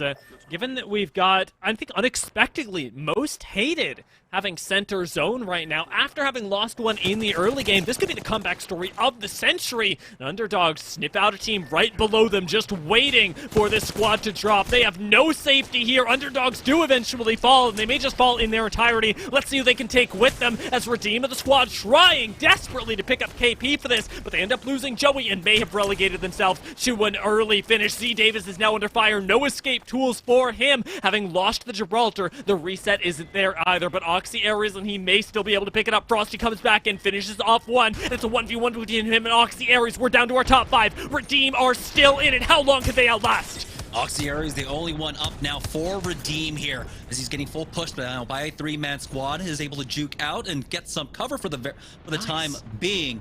You can see how every squad just wants these desperate kills here. Oxyary is not even taking the time to heal. Getting full pushed now by a 3-man squad. He is able to juke out and get some cover for the time being. You can see how every squad just wants these desperate kills here. Oxyary is not even taking the time to heal up. Doesn't want to make any noise. He doesn't want to draw any attention, but it's going to be Team Tripods finding some additional kills here. Luda on his ones as Nick Merckx swaps out. They need to heal up, and so Nick Merckx wants to finish them off. He's got to be careful playing around those knockdown shields here as he pulls out that massive, the 77 to 66, but it was a 2v1. Luckily for him, he's got Deeds to back him up. And the res comes in just in time as the final ring will start closing in. It's the final 3 squads remaining here. The Tripods. This was the game they were finally looking for. They had the kill points, and now they're about to get the placement points, but they've got Wingman Season in their way. Wingman Season with a 30-point game in game number 2. Only have another repeat performance here. Can they get the back-to-back win? This is the squad that's sandwiched, though. Surely Most Hated can throw a wrench in their plans. Noko's already gone down. No Gibraltar for the reset, and Wingman Season may be eating second, even third if they go out here. Sunny can't quite pull it out, and it's up to Zednim, the mechanical god, to outlast. Rounding the corner, does find the Wingman shot, but instead decides it's time to play for that second place. Disengaging, he's going to be the one that gets it, and Tripods have an inevitable victory at their front. They find Zednim, they take him down, and they take our last game on Stormpoint. Huge redemption statement game coming out for Team Tripods there. Not having the best of performances in week number 2, but we're seeing Challenger Circuit after Challenger Circuit. Market improvement now coming out from Team Tripods. Really understanding the game. It looks like better and better every single week. Getting their first win in the finals now. What a huge turnaround for Team Tripods. Yeah, we saw them play excellently, not just with actually being able to get into the zone, but Nick Merckx's 1v2 really sent it home to me, because that's the thing that makes Tripods so special. It isn't just that, yes, they know the game at a very high level, but that they can actually play the game in a way that is simply better than you at times. These are style players that have made their careers off of being flashy, off of defying expectations, and if they can do that to you, if they can take a 1v2, they can absolutely take the game. Yeah, so congratulations to Tripods for taking game number 3. It was another top finish, though, for Wingman Season off the back of the 30-point game they had game number 2. So great first half for them. We're going to go ahead and take a short break. When we get back, we'll be moving on to the second half of the Challenger Circuit here, where we'll be playing on World's Edge. You're not going to want to miss that, so don't go anywhere, guys. We'll be right back.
Welcome back to the Apex Legends Global Series Challenger Circuit. Just before the break, Team Tripods get their first finals win, and in a big way. But also, coming up in second place, we had Wingman Season really starting to show their kind of veteran status amongst this lobby, and their consistency is definitely being proven right now.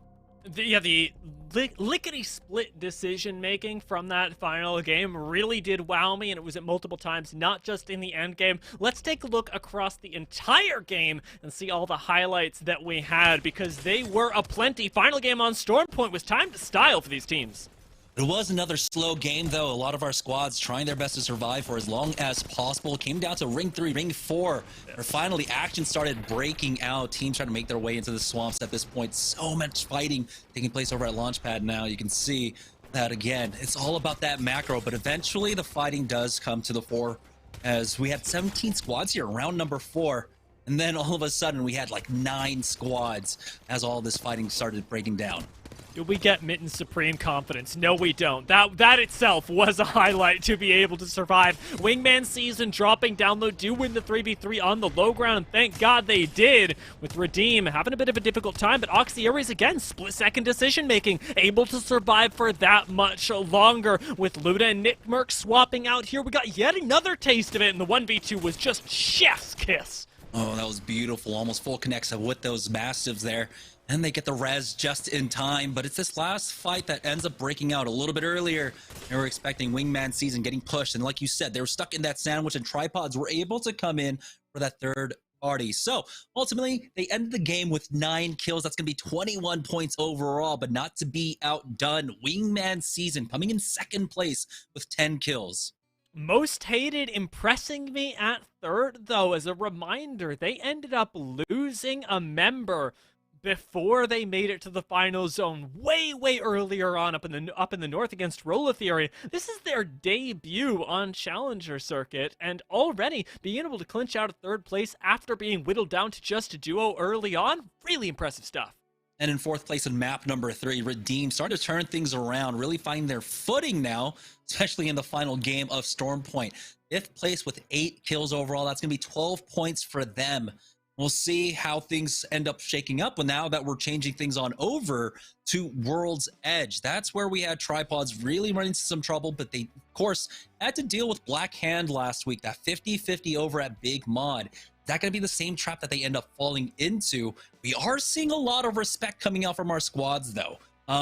Typically, you know, when you have these 50-50s taking place, a lot of teams can be hard-headed, but the early 50-50s we saw on Stormpoint, they no longer existed, essentially, once we got into map number 2, map number 3. So it's going to be quick adjustments coming out from our squads. Team Tripods, can they go uncontested when they go over to World's Edge? I'm hoping they can, because seeing how they've performed in especially just the last game, I'd be hesitant about dropping on them. Taking a look at the lower end of the bracket, though, and there is a team that is definitely coming to mind when I think of World's Edge. Because in a way, Jamerson, we're going back home. We're going back to the place that a lot of these very old teams, the experienced players, know like at the back of their hand. And TPM coming in 20th just last game, definitely know World's Edge like the back of their hand. The majority of this roster has been playing since 2019. They've been playing together since 2020, just as this exact same 3-man.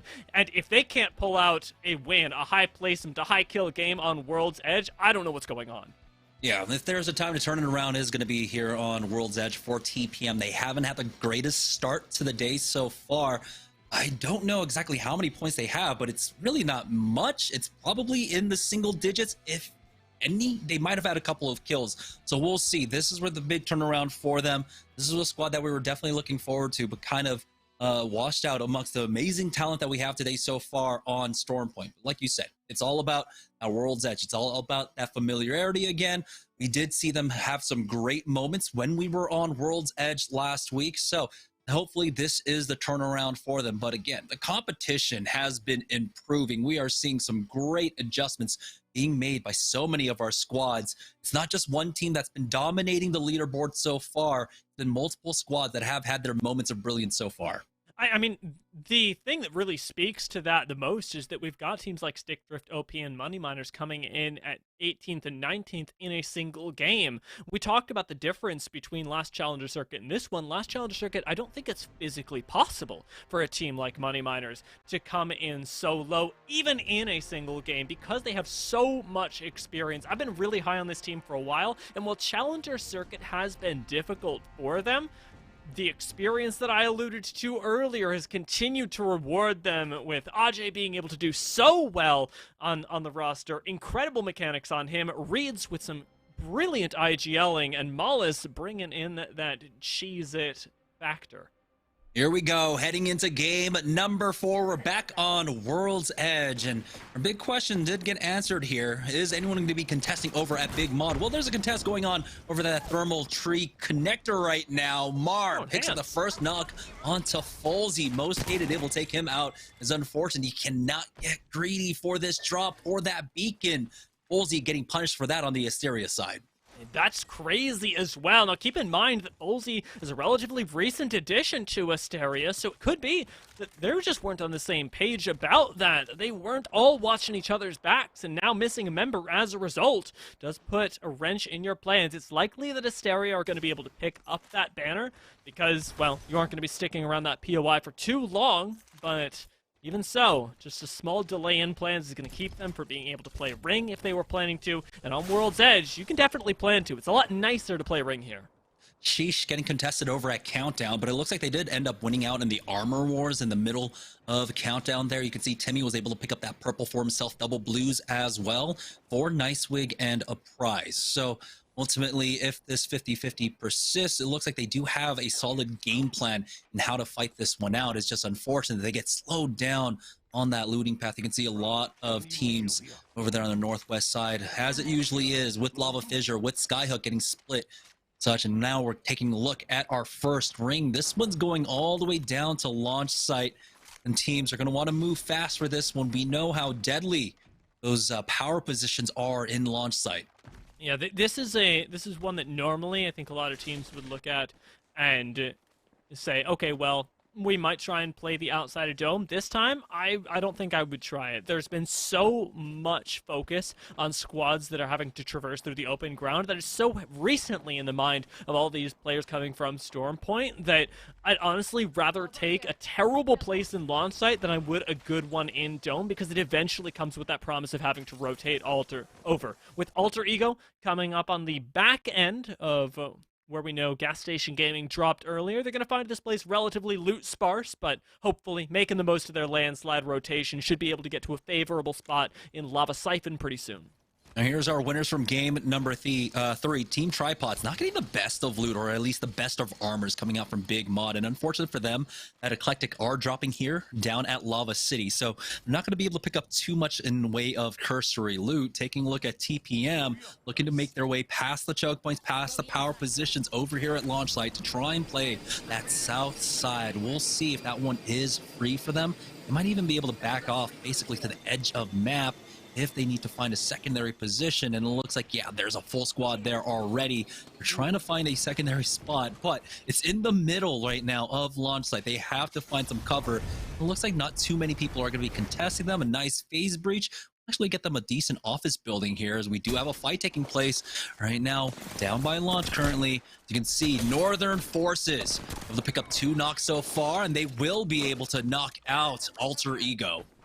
Surprising as well, Alter Ego were just coming from landslide. They knew their backs were clear, but unable to opt out of that fight in time. Northern Forces are just a little too deadly, and if we're speaking of deadly, we've got to keep Tripods on our minds, because though their shields may not have been great leaving Lava City, their guns are what it is all about. The gunplay from these 3 is incredible, and already they find a crack, but end up playing this a little bit more safe, recognizing that the health disadvantage that they're at may be the thing that ultimately bites them, and taking risks at this point of the game is totally unnecessary. Yeah, especially after that, when you get in game number 3, you want to continue to run that high. You want to make sure that you maintain that same momentum, eclectic, clearing out their buildings. They're the one contesting them over here at the Dome side. But like you said, not too many teams trying to find that position over here at Dome. Most really focusing on launch site. As we join on board with Team Sheesh, they're riding the edges. It looks like they're going to continue to try and find something here on the north side. I mean, they haven't moved too far from that countdown area. It looks like it might have just been a beacon for them to pick up here, but continue to move, maybe even go down to the thermal side and wrap around to the west to try to pick up some more loot for themselves. But again, Team Sheesh trying to recover after that 50-50 contest, and it looks like that's the reason why they need to pick up the additional ammo and heals that basically got stolen from them off of that. Triple perps flying in over by Thermal Station as well. The confidence that comes with that, pushing Northern Forces to new levels of aggression. They do throw out a few shots onto the squad they see exiting Thermal, but are ultimately going to try and play this one a little bit slower, edge guarding a lot of teams that may come from the western side of the ring. Specifically, like we were talking about, we've got Sheesh rotating around there. It could be that Northern Forces ends up finding them. And, well, we're talking about Edge. I think it's only fair we talk about this. Yeah, two teams currently riding on the south side, basically, of the zone, almost off the map. You gotta be careful with your footing there. Sometimes you can just slip off without knowing it. So you can see both teams just trying to hug the ledge as much as possible. ZLB, though, making their move through tree now, as it looks like it's going to be roughly free for them. No one really contesting because most teams are inside of launch site right now, as they're even going to be cautious in this push into the building just in case full squad might have been kind of peeking around there. 3 teams in the area now over here by tree sides, so a lot of teams actually start to kind of pile up here. We might have a big fight breaking out in about 5 minutes. Got Roller Theory coming through as well, and if anybody's going to beam, it's going to be our controller lads. So ZLB will have to be careful with the close-range fights. I think it's interesting that we saw that little Gibby interaction earlier as well. Luda maybe going down, so I'm going to hold the point. Yeah, CCE actually trying to push out on top, but with that low ground, tripods are just going to back away. They've thrown down a defensive bombardment. They were able to make some space for themselves. It's really unfortunate that they're fighting even more resistance on that dome area, so Team Tripods might have to wait for that Zone 3 rotate. Right now, though, Redeem end up cleaning up IRL, and what a surprising turn of events, as it looks like it was just a clean fight for Redeem, only losing out on shields for the most part.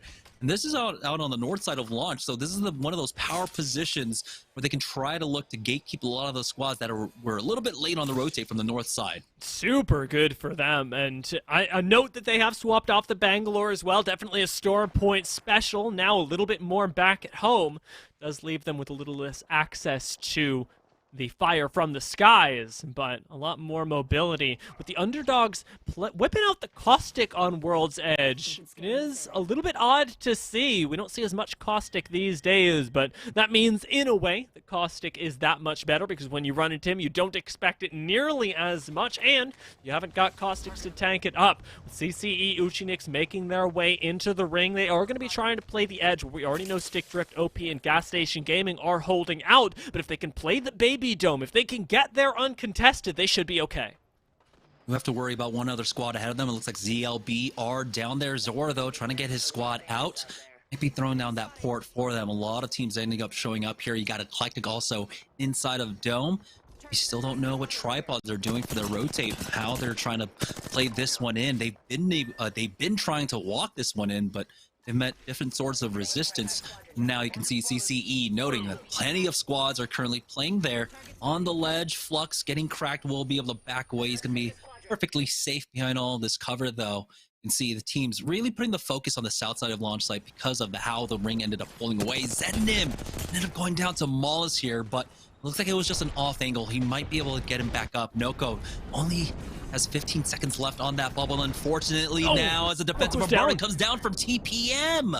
It's going to be Sponge getting that knock, and now there's only one player remaining on the side of Wingman Season. We'll see if they can recover, but doesn't really look like a TPM desperately trying to get that last kill onto Stunny, and Talus will go ahead and pick that one up, knocking out our top dogs in the lobby. They smell blood in the water, and TPM collapse. An excellent look from them, and the experience that we were expecting, nay, demanding on World's Edge, already netting them not 1 but 2 KP in this game, and moving them into the top 17. Not too big just yet, but we're going to start hitting placement points when our next 2 squads fall. That's where things can really start stacking up quite quickly. For the Money Miners up top, though, they've come into several bits of profit of their own. Now, on the north side of launch site currently, the teams are starting to move their way on in. Redeem, though, trying to hold the offices.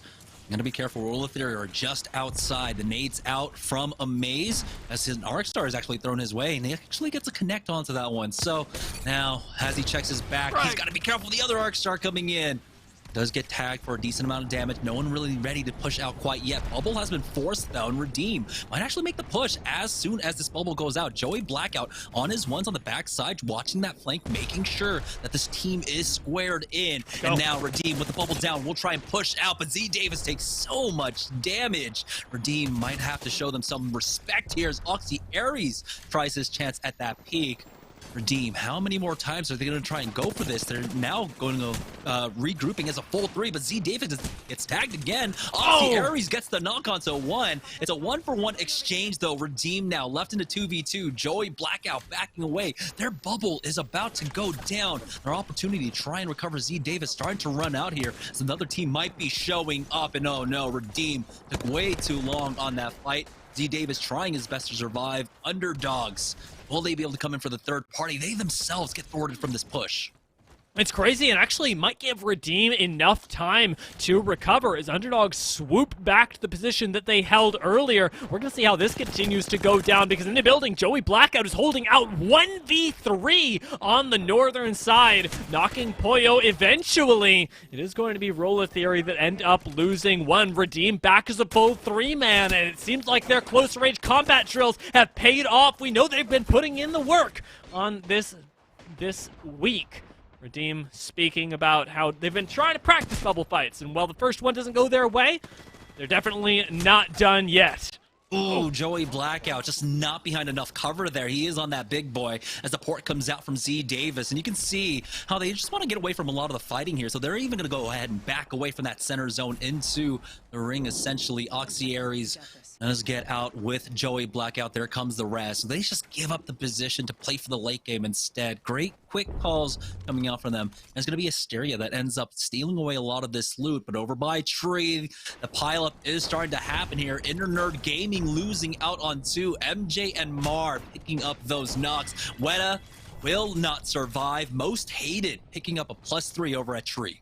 Nice tag from MJ at the very end, looking like Bloodhound on that horizon, never giving up the chase.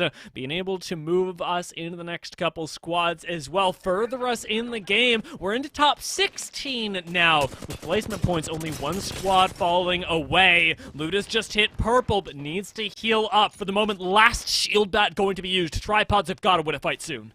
The Eclectic and Tripods have gotten into so many fights here. You have to imagine that a lot of their meds are basically gone. Now 2 bats left for Deeds here. They need to win out this fight, and they need to do it without the other side being able to actually heal up, because they need to conserve the meds. They're running out of them at this point. Challenging the roof once again. Nick Merckx, though, will go ahead and push in with his teammate Luda, getting some decent damage off onto that purple. Swap out, though, that was the Valkyrie, forcing out the bubble now. Luda, unfortunately, has no nades. Eclectic do, though, as they force them back through that hallway, and now it's all about bleed out. It's all about the economy getting punished from either side. Team Tripods, with this third opportunity, this third try to push in to the dome side, not finding anything quite yet. You force out a bubble, though. You force out so many nades. You know you're on the winning end of this, and Eclectic have got to feel the push as well. Luda ends up sliding up here, throwing out paintballs left, right, and center, but doesn't find the knocks just yet. Tripods are triple pincering and pushing Eclectic right back in, but with Luda getting knocked, can Deeds and Nick Merckx actually pull this off? No knocks for them just yet. Instead, eating a thermite and a frag. They're the ones that have to back off, with Eclectic taking the fight to the roof, taking this 3 versus 2, and maybe just taking Tripods out right here. Oh no, Sang Lion goes down though, and Eclectic. They do it! Ooh, that was a close fight, but Jelly will be able to survive. And unfortunately, the third party instantly coming in. You can see Monty Gosu right on top of them. Pour it out, maybe we'll be able to survive this, but for how long here? As Guppies with the team that came in for that third party. Looks like they will be able to spot out the last lone member just on the edge, chasing after him. You can see they want these kill points. They know that they've got the placement points. They need the kill points now, but they're giving chase, and they force out the bubble at the very least, but Nick Merckx will not survive long.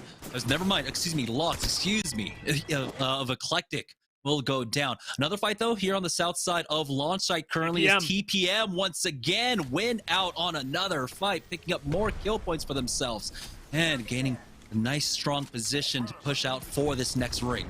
They clean up Sheesh as well. Pretty incredible on this lower ground.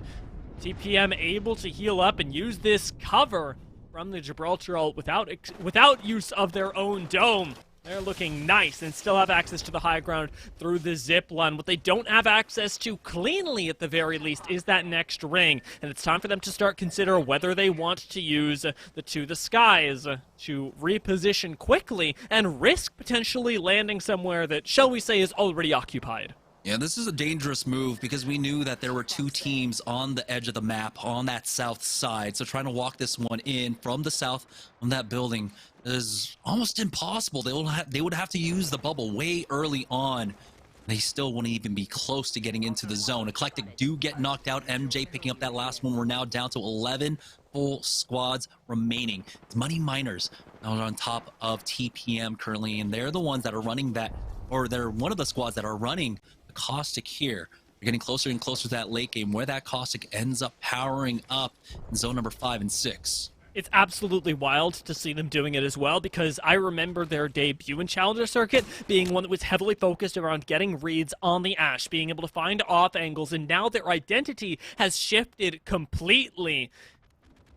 I'm curious to see how it pays off on World's Edge, with Most Hated holding this low ground in a creative spot at that. They've actually not got bad cover underneath Money Miners.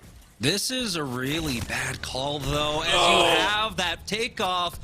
Valkyrie almost getting cracked there, hitting for Flesh.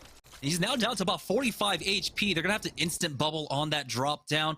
But that's if they survive the flight throughout all this defensive bombardment going down over at Mini Dome. Stick Drift OP getting dropped on right now by TPM, but TPM have kind of usurped their position. Bubbles going down from either side. Payless will go ahead and retake height for his squad. The Nox gas grenade with the barrels going in. EXO trying his best to survive throughout all of this. Stick Drift OP lose out on one, and it's unfortunate they're not able to fight back quite yet. Sushi ticking away from that thermite as well. Flinzar is the only one up. He got the knock on the Talus, and he does finish off TPM. It's crazy that he's able to do it as well, but you got to watch out for this zone starting to close in right now. You've actually got enough space to res Sushi, but just barely, and you're still waiting, dreading whether that third party is going to come in. For the moment, though, the squad does have to focus elsewhere. We have to focus elsewhere because there is so much fighting on World's Edge. See the pull on down over towards that mini dome, creating a lot of bottlenecks for our squads, the northern side teams. Getting full sprayed out now from Gas Station Gaming. You can see with that Rampage in hand. Icy River. Throw in that Arc Star. Might be a big connect.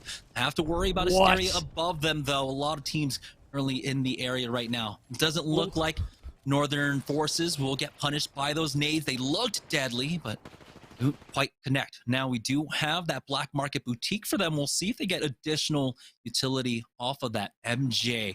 Looks like he's riding this one out for his team right now. And makes sense. We're down to 9 squads, 21 players left. So a lot of teams currently in a bad spot. Money Miners already have gone out as well too, Most Hated. So they've done their jobs with one member left. You've got plenty of KP. You want to outlast till those placements. But Gas Station Gaming are starting to pick up steam. This is that experience that we talked about, being able to now use an enemy bubble on the outside for that extra little bit of cover. Gas Station Gaming are going to start peeking this. You know it on the opposite end, and they've got second bubble for a little bit of a defensive advantage. The Volt in the hands of ICRVR starts to turn the fight, and Gas Station Gaming know they can win it. They've got to look out for Asteria above them, but with a single knock going their way, Gas Station Gaming are playing it slowly, playing it carefully, whipping around the corner. Jet ends up taking a chunk. Can Gas Station Gaming do it? Gas Station Gaming getting a lot of value off of this edge right now. You can see the defensive bombardment going down. They're going to toss one down themselves just to make sure the teams on the north side don't push them here, as they'll be able to play this out. It'll be a little bit dangerous. Now waiting out this bubble from the other side. You hear the res coming through as well. Gas Station Gaming not able to punish Asteria quite yet, but they do go for that peek out, and they end up picking up a few kills. Ramble picking up one up onto Ajani, and Lox goes down next. Gas Station Gaming need to move in with the zone, though, and they're ticking away, picking up so many kills here on the outer edges. But will they have the opportunity to get the res onto Jet right now? Looks like no one from the mini dome wants to go for that peek out. Asteria trying their best to stay small currently, as they're so close to securing top 4, top 3.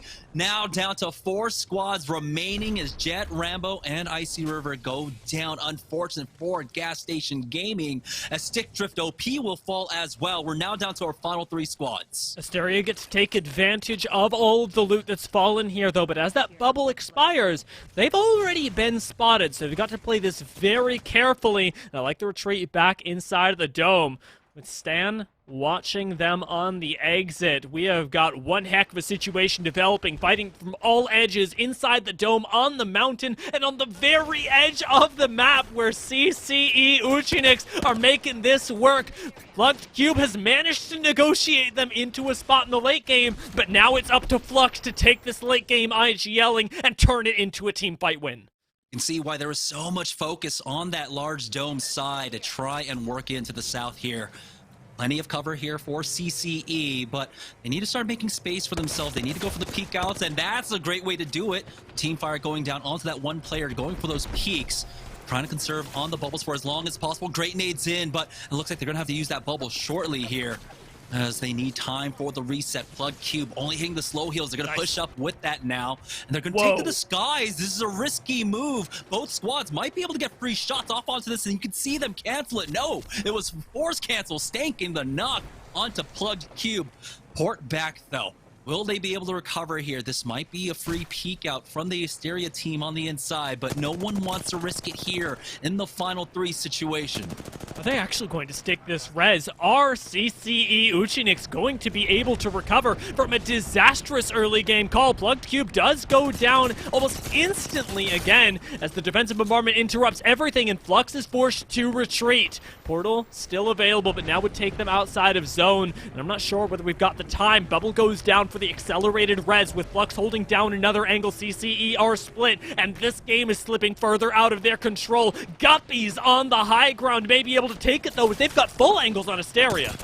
Ether getting that peek in just before that Phoenix kit ends up finishing. Almost got the knock, hitting for Flesh. Monty shows up to get the knock onto Drago now. But Guppies, they cannot overextend for this. They know that there's another team in the area they have to worry about them. Plug Cube going down. Ether is doing such a great job, but he's going to go for that drop down on top of them. Gain the knock, and he does fall for himself. But Guppies, will they be able to finish this one off? They ended up getting flanked somehow. They go down. Asteria steal this one away in game number 4.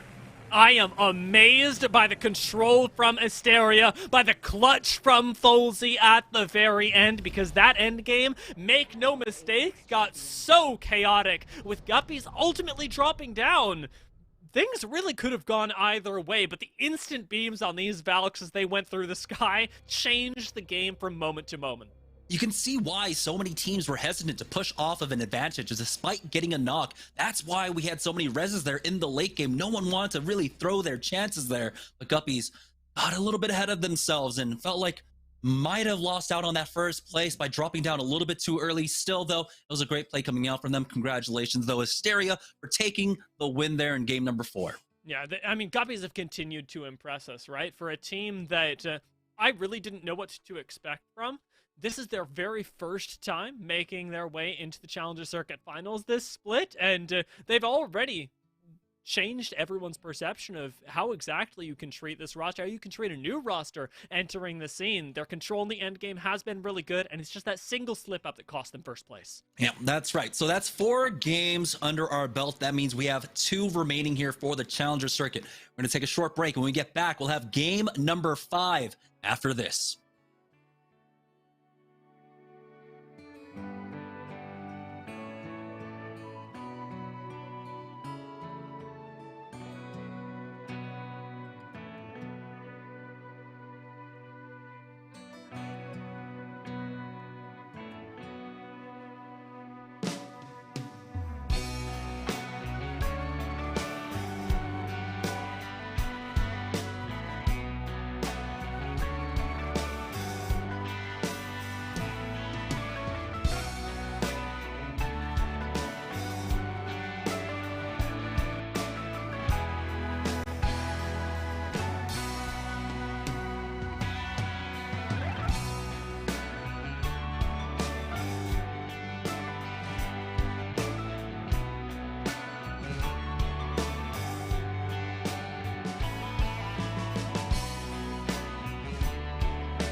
Welcome back to the Apex Legends Global Series Challenger Circuit week number 3. In game number 4, we had Team Asteria getting a much needed win there as we made the swap on over to World's Edge. And it was a very hard fought battle as well as it came down to the final 3 squads, Asteria, CCE, and Guppies.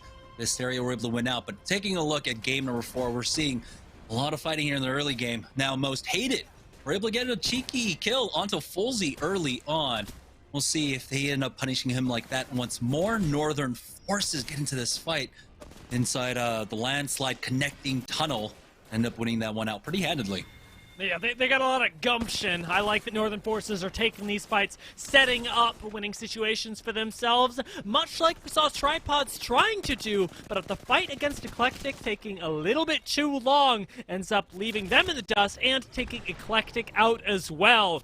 Money Miner's able to hold this power position for such a long time and contributing to seal the deal on a TPM that ultimately went down. We had a lot of big contributors in this endgame circle. Yeah, Gas Station Gaming were so close to making it to the end as well, but ultimately end up going down. CCE trying to go for that Valk ultimate just to buy a little bit more time, but you can't do that when both of the teams have angles on you like that. You can see Ether had a beautiful angle, ended up going down or dropping down a little bit aggressively there, opening things up for Hysteria. Big shout out, by the way, to Flux on CC Uchinix, because after the Valk ult, I went, no, they're gone. And it ends up being so important for them that they survive, actually clinching 18 points. Am I reading this right, Jamerson? Unfortunately, Hysteria were not able to pick up as many kills, especially for our squads that ended up taking that mini dome or the south side, southeast side of the zone, just because they didn't have as much traffic there and they were trying to avoid a lot of the fightings. I mean, we saw CCE running into, I believe, Tripods at one point, forcing them back. So it was a lot more positional play coming out from our squads. A lot of the fighting was taking place largely in bulk over at the launch site. It is crazy that our first place team has 6 kills and our 9th place team also has 6 kills. They're spread out everywhere, and most hated coming up ahead of that with 7. Guppy's picking up 8, and it's no wonder either because Guppy's had a crazy angle in the end game. Let's take a look at the bottom half of the last game as well and see if we can find out who it treated poorly, right? Who needs to make that big comeback in games 5 and 6?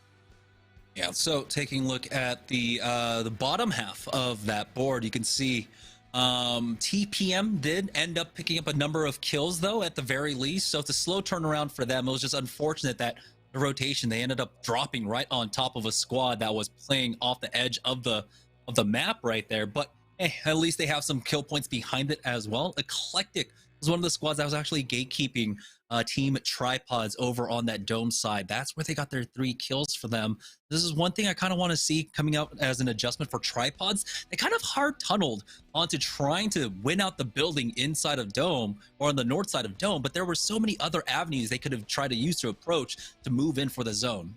Yeah, they're very clearly figuring out exactly how they want to play, what macro rotations they want to take, and with that sort of dial-in, forced them into what ultimately was a no-win scenario. With Wingman Season, Tripods, and Sheesh all getting that 0 to 1 point area, though, this isn't the transition to World's Edge that I expected, let alone TPM coming in 11th place.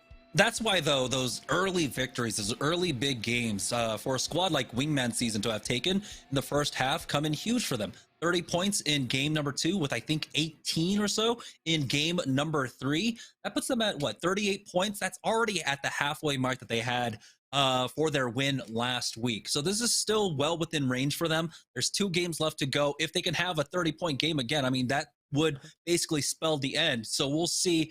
They bounce back in game number 5. We have 2 games left to go, and then we have 1 more week of the Challenger Circuit after this. But for a lot of our squads, we started at the beginning of the show talking about how a lot of our squads have basically secured a spot in the LCQ already. It's about where are they going to be placing in the LCQ? Are they going to be in the upper bracket, or are they going to be in the lower bracket where there's no room for error there? Yeah, this is where you really want to make sure that you get yourself as much of a boost for the end of the season as possible, because with being in that upper bracket, the safety is immense in such a high variance game, one that can sometimes be determined by beacon RNG, by zone pulls, by honestly not knowing the style of the squad that you're going up against. You want that little bit more time to get adjusted when you do end up going against the Pro League squads. And with the teams that are already locked in, we've got just as many teams with incredible performances today that are trying to make it there for the very first time. Teams like Guppies, teams like Most Hated, and teams like Gas Station Gaming, with their debut in Challenger Circuit during Split 2, have a lot of ground to cover, as opposed to the teams that have been here through the first and second CCs. Yeah, that's right. For teams like Redeem, TPM, Wingman Season that have been playing week in, week out, they've already secured themselves about 2.8k in terms of overall points on the cumulative leaderboard. That puts them well within range of that 3k mark that we had at the end of Split 1. 3k was where the 22nd place ended up sneaking in for their spot. And so as long as you hit that, you're pretty good here, especially because these are the points, the 2.8Ks and stuff like that that I've been mentioning. That was after 2 weeks. So they've basically already secured their spot here. But again, it's all about trying to secure that upper bracket, playing one less round, not having to play in the lower bracket with that extra kind of threat on top of you throughout all of your games. So we'll see if they can secure that. They'll have one more week as well, like you said, for teams like Gas Station Gaming to try and break that 3K mark for themselves. And the thing is, time is starting to run out. They need to hit that 1,400 points by getting first place today, if they so can, just to bolster their chances. Yeah, I mean, Wingman Season and Money Miner is looking pretty good as well. Coming up behind that, TPM are near the top of the leaderboards, so if they can stay relatively consistent, you are going to end up making it in, but it is a matter of even making finals next week. The pressure isn't off for any of these squads, and Eclectic, I know, are doing their very best to push into a winning position as well, given that they only participated in our first week and now our third. For the teams that did show up in week 1 and didn't make it in week 2, it's even scarier because they know that they've got a shot if they can just get a really high placement. Yeah, for a team like Eclectic, this is basically their week to try and secure that 3K, right? They're, I believe, sitting at 1.7 after 2 weeks. So if they can get a win, if they can get a top 10 finish here, honestly, that'll be huge for their chances, especially going into the final week of Challenger Circuit. But here we go, heading into game number 5, back on World's Edge once again. Hysteria were the winners of game number 4. Let's see if they can repeat their performance here.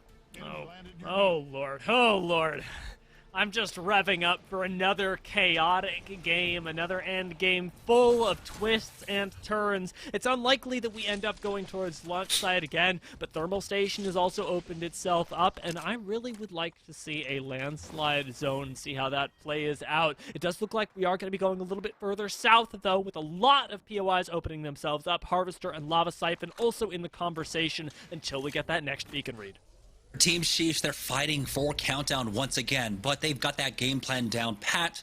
Let's go ahead and secure the armors in the middle, even if we have to eat some damage for it. Having that purple and then taking the hit to our economy is much better than fighting with the whites or the blues. They've gotten themselves a gold armor along with the purple onto Timmy. A prize is the only one there sitting on that blue. EQ kind of changing things up here, surprisingly enough. I believe they were the team that dropped down at Lava City. This time around, they ended up taking over Geyser, and it feels like maybe they felt like they couldn't make the drop over towards that towards the Lava City side. So that's going to free up a lot of loot for tripods who are taking big mod right now. Yeah, I think part of the biggest contributor to this decision actually should be that Eclectic want to avoid a situation like last game, because they weren't the ones picking the fight up against Tripod. They were just trying to hold on to the spot they had earlier, but knowing that Tripod will full commit is something that you've got to respect and that can ruin your chances. With Eclectic needing to put up a big performance today, I think they'd rather stay out of the path of a team that very well could shadow them on similar rotations. Yeah, we saw the determination coming out from coming out from Tripods. It was 3 separate attempts to try and make that rotate through that dome side from Lava City. Twice they had to run into Eclectic, and once they ran into CCE. Ultimately, it was the last time they ran into Eclectic where they ended up going down, but you saw the third party coming in, knocking out Eclectic. So very important. Like we said, we set the stakes for our teams to secure that spot, to secure a spot in the upper bracket, most importantly, as well in the last chance qualifiers. Alter Ego now making their way out of Countdown. They're going to cut off Team Sheesh earlier here, making this move a little bit faster. looks like it's going to be the priority on the beacons for their squads. I'm fascinated to see the exact same rotation come out from them, though, especially when this ended up hurting them just last game. You know that you're coming up on the fumes of gas station gaming, as that team likes to land and landslide and then quickly yeet themselves out through whatever rotation they deem appropriate. They will have had this exact same data, so you are still following a squad that does have that priority on loot, and with the Loba will have been able to secure just a little bit from the vault as well.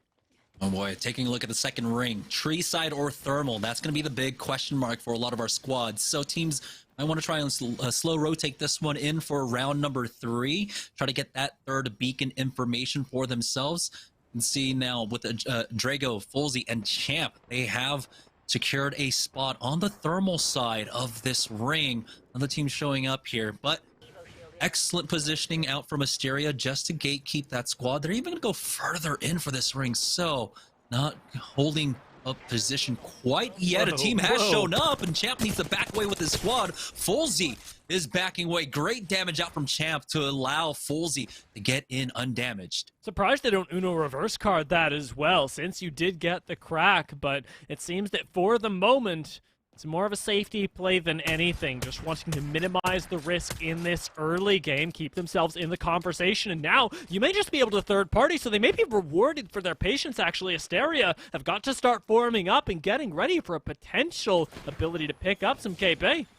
Oh, it's going to be Northern Forces trying to make this push in as tags are coming out from the thermal side, the deep pocket of thermal, forcing out a bubble early from Plexus here. Cheesy having a little difficulty navigating around that ring as the defensive bombardment goes down, but they will be safe inside this corner. Ultimately, though, with this bubble falling, they're going to have to make a push, and that's going to allow them to do it. Cheesy gets a knock onto Rambo. Pollo's gone down as well, and now Jet is the next one to fall. Northern Forces will get a clean sweep on this fight, but they need to regroup as that other team has shown up.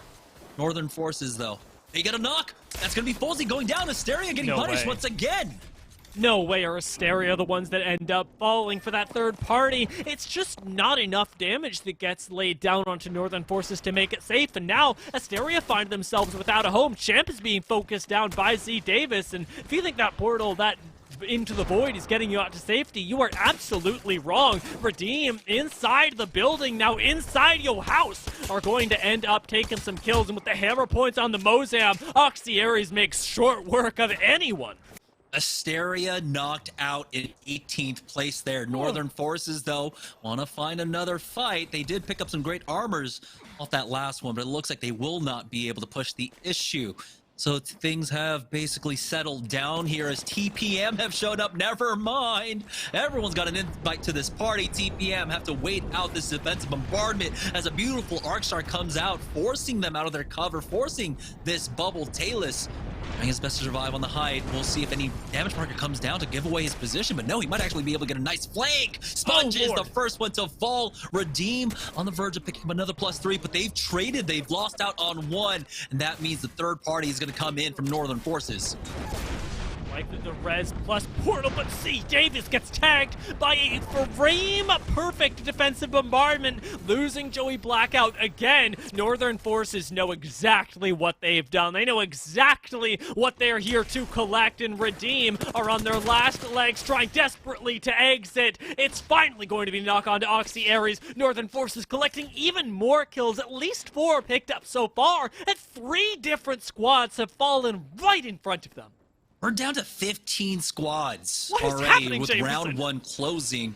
Everyone was trying to focus on these buildings, expecting the pull to come on over towards this thermal station side. Wingman season, they can only look on as Northern Forces are going to have the better armor and the armor swaps to boot as well. So it's not even an armor disadvantage. It's honestly 300-400 extra HP that they'll have to get through if the armor swaps are there for Northern Forces. You see them, they should probably try to ferry back this loot if they can. But if they just give away this position, Wingman season will get some free upgrades. Shield Canyon right now. Zednim not quite able to connect on the Wingman shops, albeit a bit uncharacteristically. With the Volt in hand, Though they don't know it just yet, that loot is available. I do wonder if they'll end up going for it, or if we try and play this choke point, try and keep it north and feeling comfortable rotating in. Zednam hasn't taken that much damage yet, and we are going to be staying around this area. Zone continues to pull us down towards tree, down towards thermal. Now another squad has shown up, and the opportunity for Wingman Season to get this loot is basically gone. Frosty, they're already sitting with, you know, purple armors across the board and picking up even more throughout all of this, getting poked out from that thermal station side. The underdogs now, they get this building for free after all the fighting's taking place. And it's just going to be Wingman Season on the outskirts because they cannot push in, unfortunately. That's going to be a tough position for the Wingman Season squad to actually play off of with the white armors there. I can't believe what we've witnessed in the early stages of this game. With Sheesh making their rotation in from the storm, even they could start to get involved in this action that is going to be just south of them.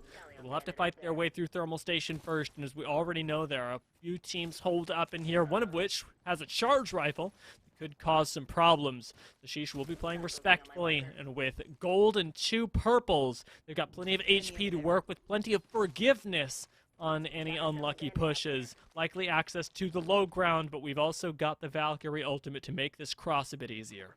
We got to look at the third ring as well. This is a hard pull into the thermal station side, right in the middle of thermal station, actually. So for the teams, I bet on this one, they're pretty happy with that one. So we were wondering if that 50-50, if it was going to pull over towards tree or towards thermal station. Well, we now have our answer team, Sheesh, and continue to patrol this north side, see if they can gatekeep any squads coming in. The game set is an awkward one, especially after the more reserved 4 games that we had just before this.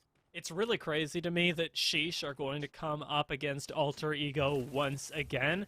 Right now, opting into the high ground that we know isn't inside of next zone, that Sheesh have data on as well, but in the center of thermal station, in the god spot, as long as it stays around, Alter Ego hold it down, and it seems like our countdown teams are the ones that are benefiting most from this particular game. Yeah.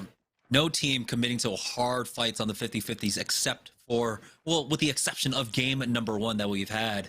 Everyone kind of respecting that it's coming down to the wire. There's only 1 week of Challenger Circuit after this, so no one really wants to throw it on that 50-50. No one wants to risk it all there. For ZLB Gaming, though, they're slow playing this one on the eastern side.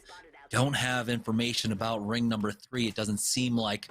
So it's just going to be rough for them. Still multiple teams in the tree area, eclectic even showing up from that eastern side as well.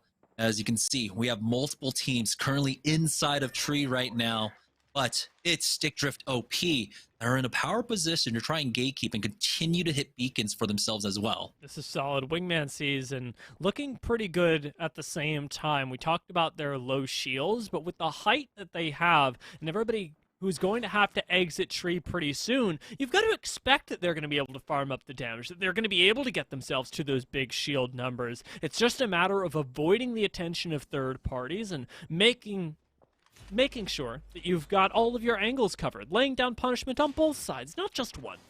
And taking a look at the teams that are gatekeeping ring number 3 right now, like you said, Wingman Season playing that choke over the towards thermal station, but you also have Tripods playing that high ground just above the train track entrance or exit, whichever you will, as IRL trying to defend their building right now inside of tree. Decent connect out with that thermite. Peek out from Ivan. He's some decent damage off, but he's not ready to full push quite yet. Having to deal with the caustic on the other side. They're gonna have to send a caustic of their own, really, to try and deal with a lot of these barrels. I'd be wary of the money miners. They're honestly ready for a push right now, ready for a bubble fight. Ajay was waiting on throwing down that bubble and rounding the corner, but IRL do get chunked out, and with the caustic themselves, it is going to be an interesting close-range fight, to say the least. Ajay watching just the other flanks that could be had. This should be an isolated 3 versus 3. No third parties even close to participating in this. Still have to worry, though. Stick Drift OP playing off the beacon building just to their west. Their trigger fingers get a little bit happy there, and they want to push, especially if they see the trades going down.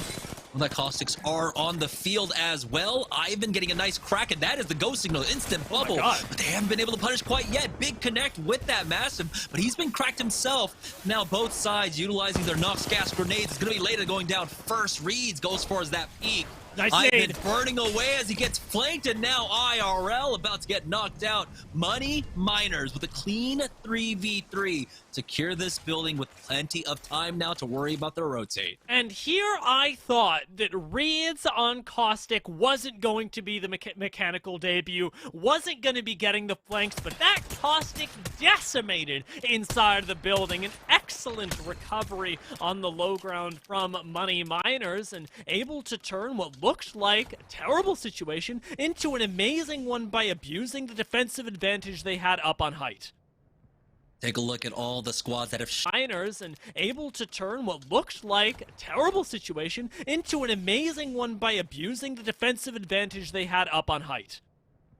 Take a look at all the squads that have shown up onto that thermal station side. One squad above on that sniper post. Stick Drift OP trying to play off of jungle gems here. Exo might get re-knocked, but he does make it behind cover. Is that Arcstar going to connect? No.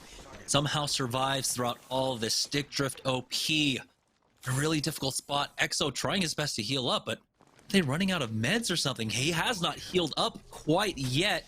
Might be handing off maybe a Phoenix kit to him, but no, it's just going to be slow heals, surprisingly enough. But will they have enough time? This is leaving me with so much anxiety. Why is he not healing?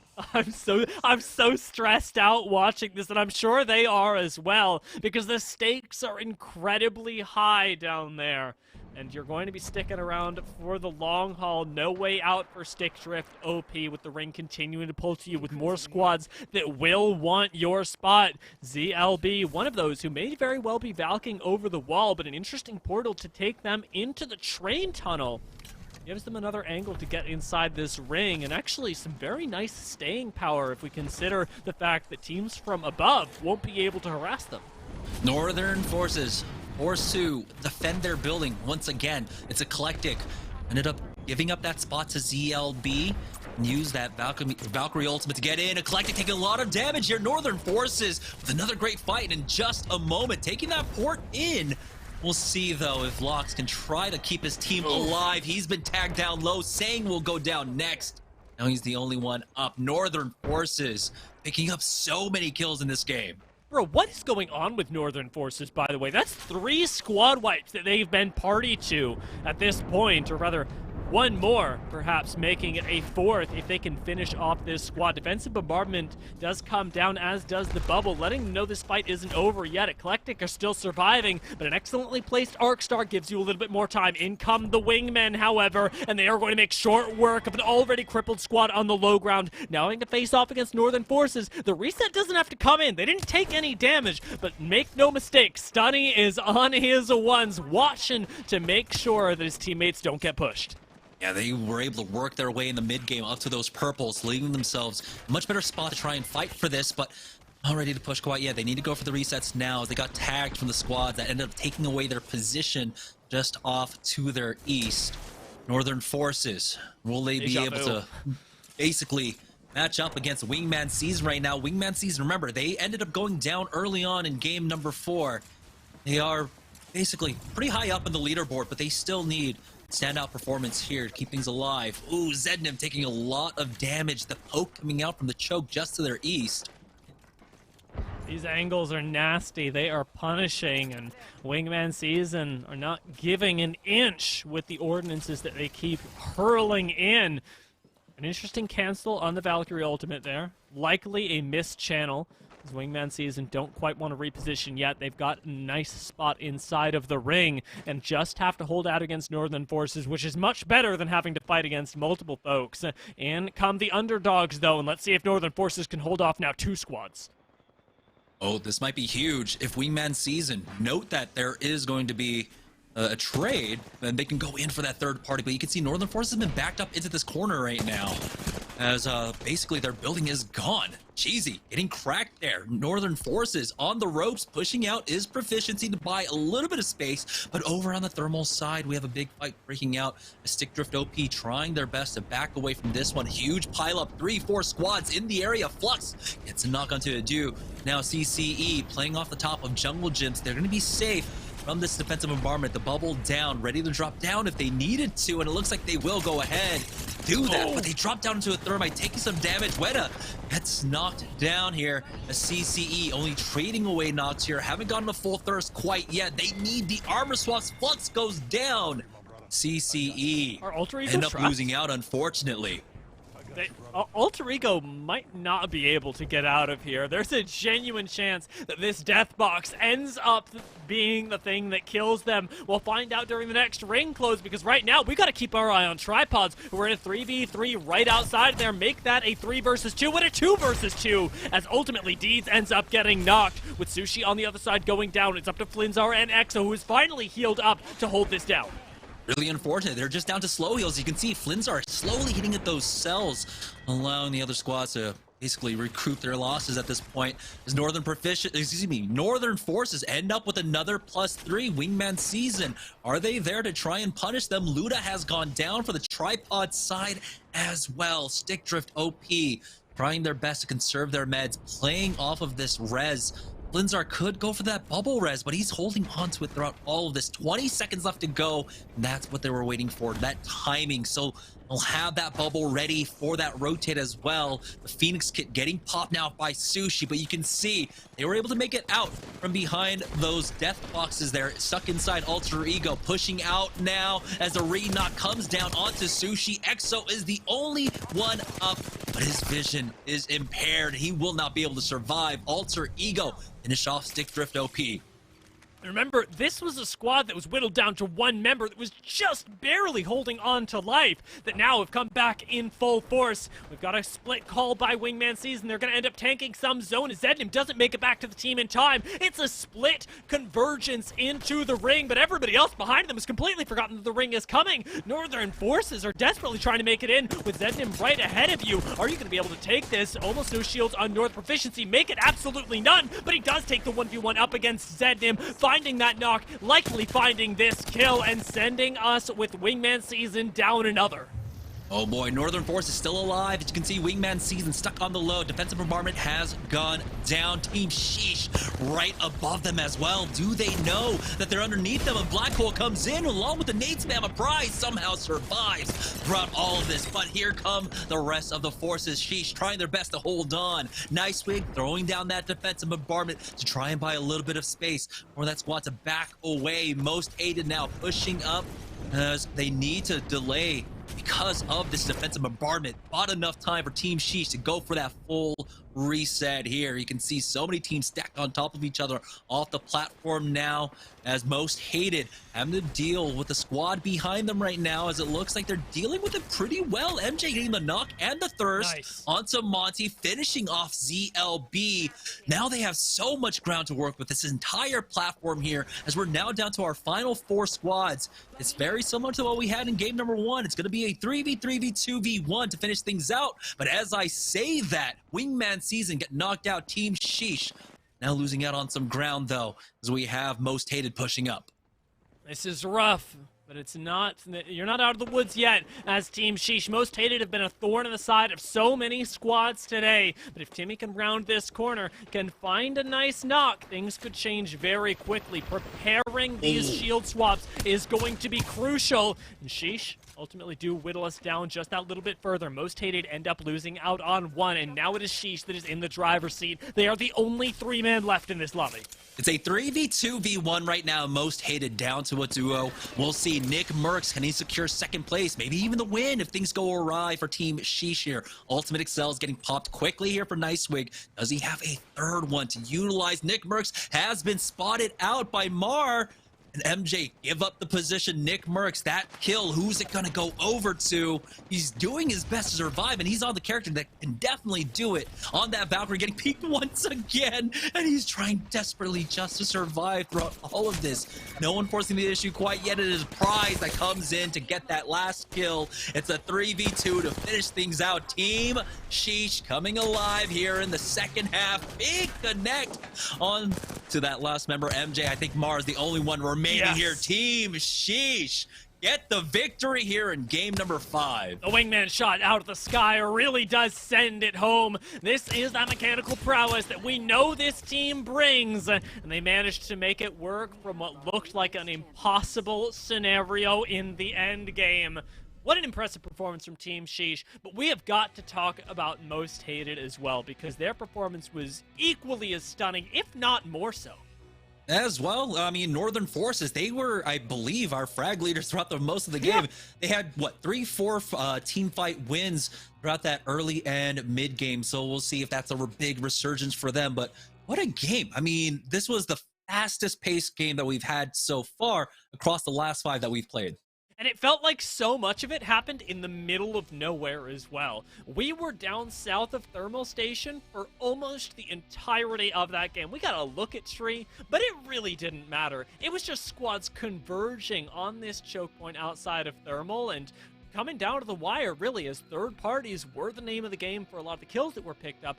Placement points, on the other hand, definitely favoring those squads that stayed out of it.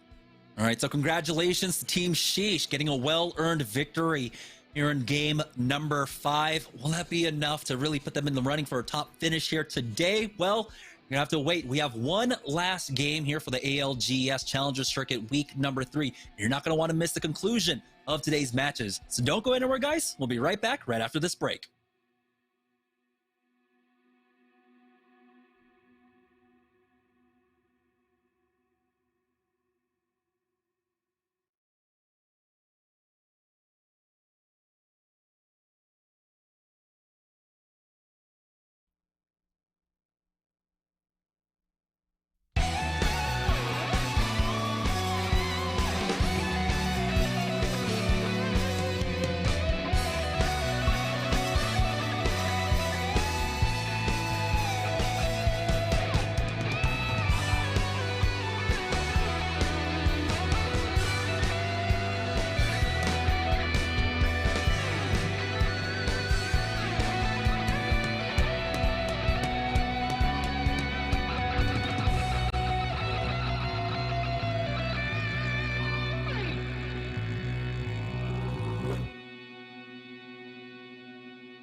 Welcome back to the Apex Legends Global Series Challenger Circuit, week number 3.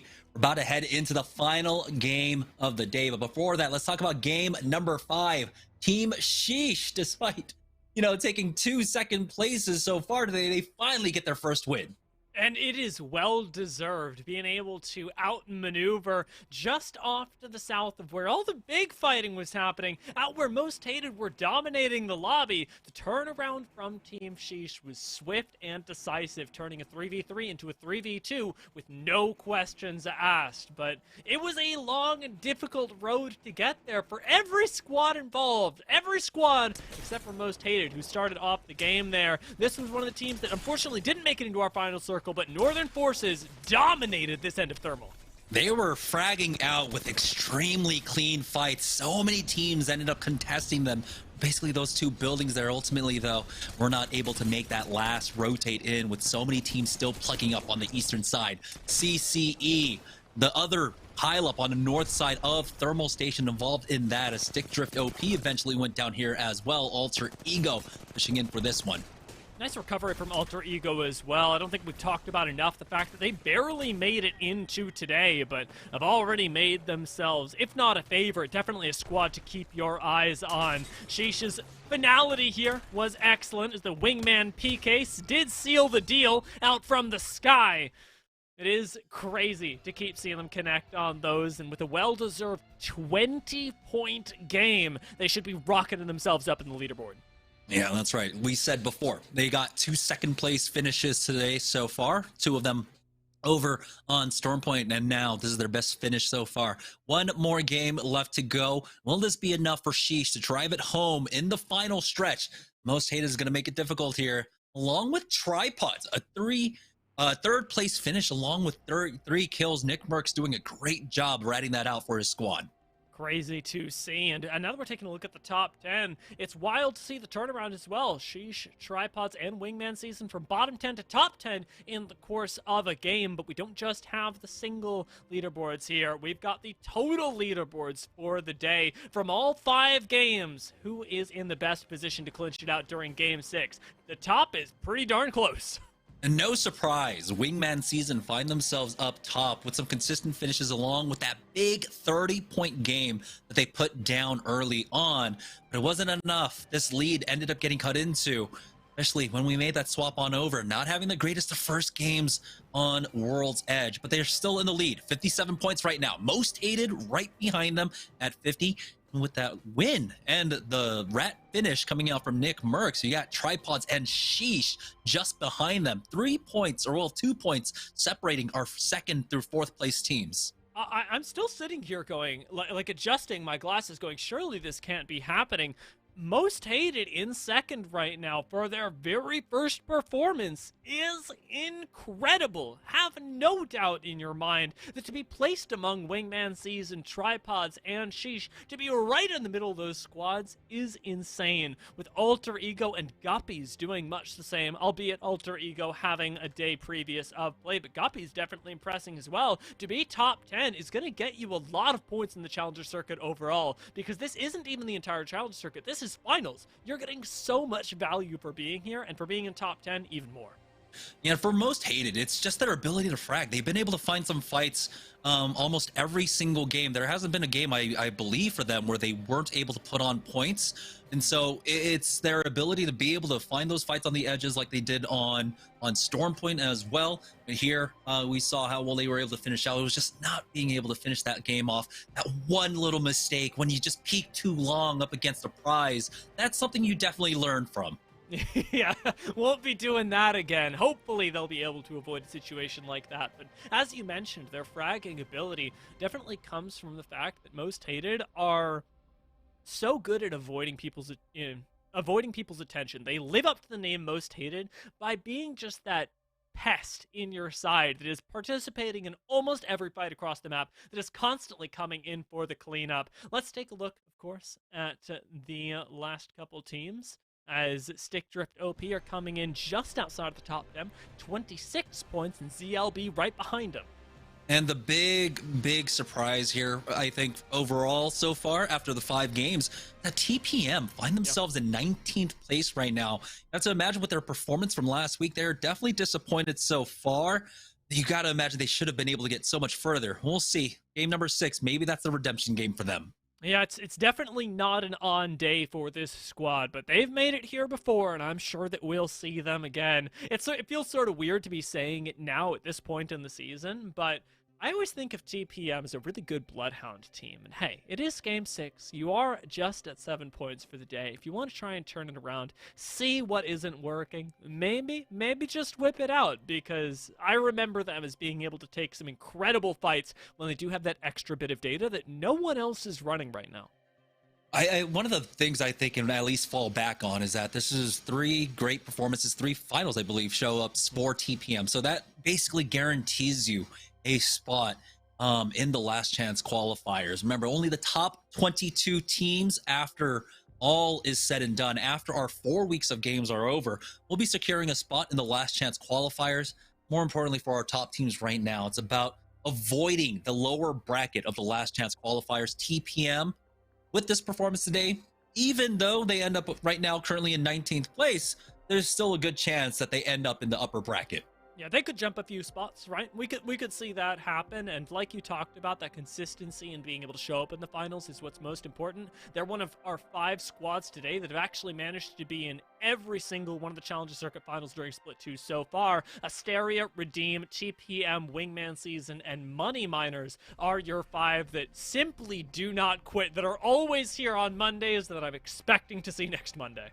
Yeah, that's right. As long as you make it into the semifinals, I believe, that's where you start accruing points. But it's here in the finals where you get the most points. I believe 1,400 or 1,450 points, or well, challenger points, is what you earn by coming in first place overall today. And that is what a lot of our teams are vying for. Like we saw in the top 4, extremely close. Wingman Season currently in 5th place, or excuse me, 1st place with 57 points, but just below them, we got 3 teams separated by 2 points.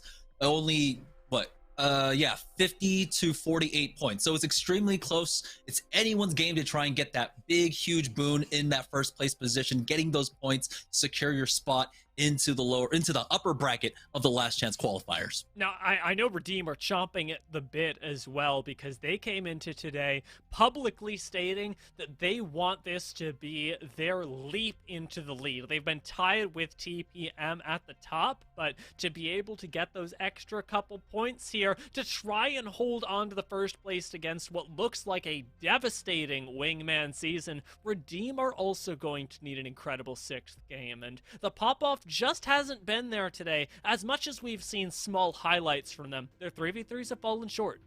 Yeah, I mean, it was extremely close there in game number 4, but I think there was too much traffic when it came to that launch site ending.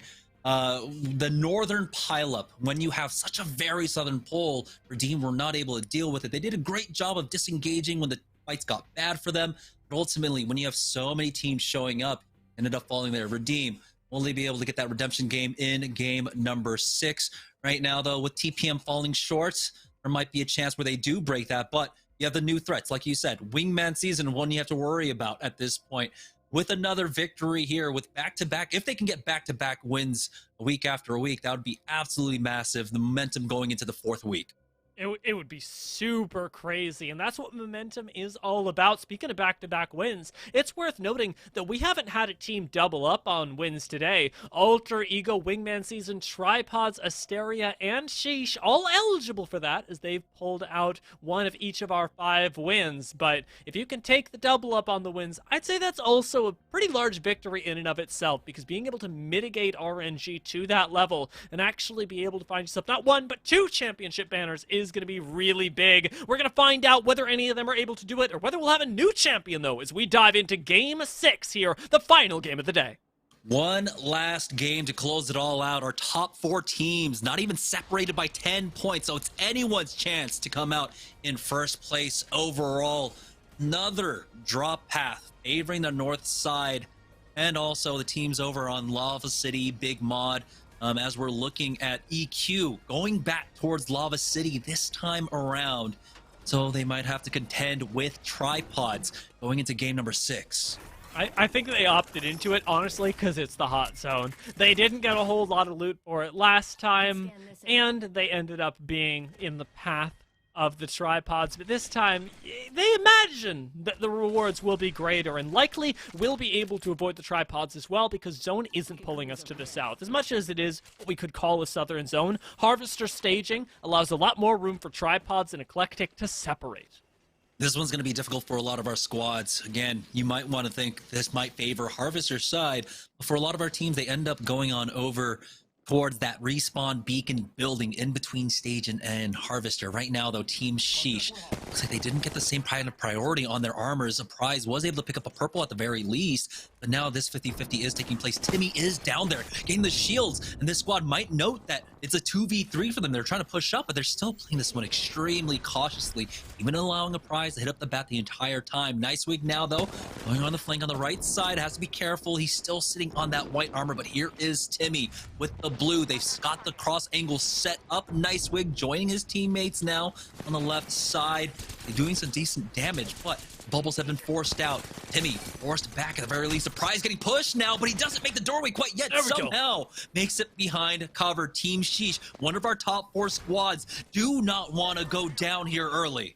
That's the risk that they are running, and this is an accelerated pace of lobby. Game 6 always gets this way. Alter Ego are ready to tango, and already have got so much confidence off of how this early game has gone. They know that they've got you trapped, and right now are looking for a way in. Let's see if they can do it, because the heals are running low on both sides. Yeah, the bat was already used for a Prize as well. Don't know if they got much left here. Min getting tagged. Nice coordinated push out, but Alter Ego will be able to back away, but a Prize is right on top of them. They trade 1-for-1. Timmy falls, but Polar Bear is the next one to go, as Nicewig will finish things out. There it is. Team Sheesh picking up a much-needed +3 here. They already note that a third party's coming in, but Nicewig should be able to get this res up safely. Just the 1-4 right now, and Timmy's healing is going to be on point. It seems like we've actually got a little bit of a visitor from Rolla Theory. Wizzy is going to take a little bit more time. The other members of the squad coming up from the side, and we've got another a Bloodhound at all on the table today, as Timmy uses that into the void to not only speed up a little, but make sure that he isn't shot in the back. She should be able to recover. You can only imagine. Ooh, Stick Drift OP, though, in a fight over at Harvester right now. It's the fight over the Replicators. That's exactly what's going on. Now it's all up to Exo. Don't know who exactly he's fighting on the other side of this one. Looks like they've lost out on the priority locks, picking up the kill onto Flinzar. Lots of fighting. TPM find themselves in a fight as well.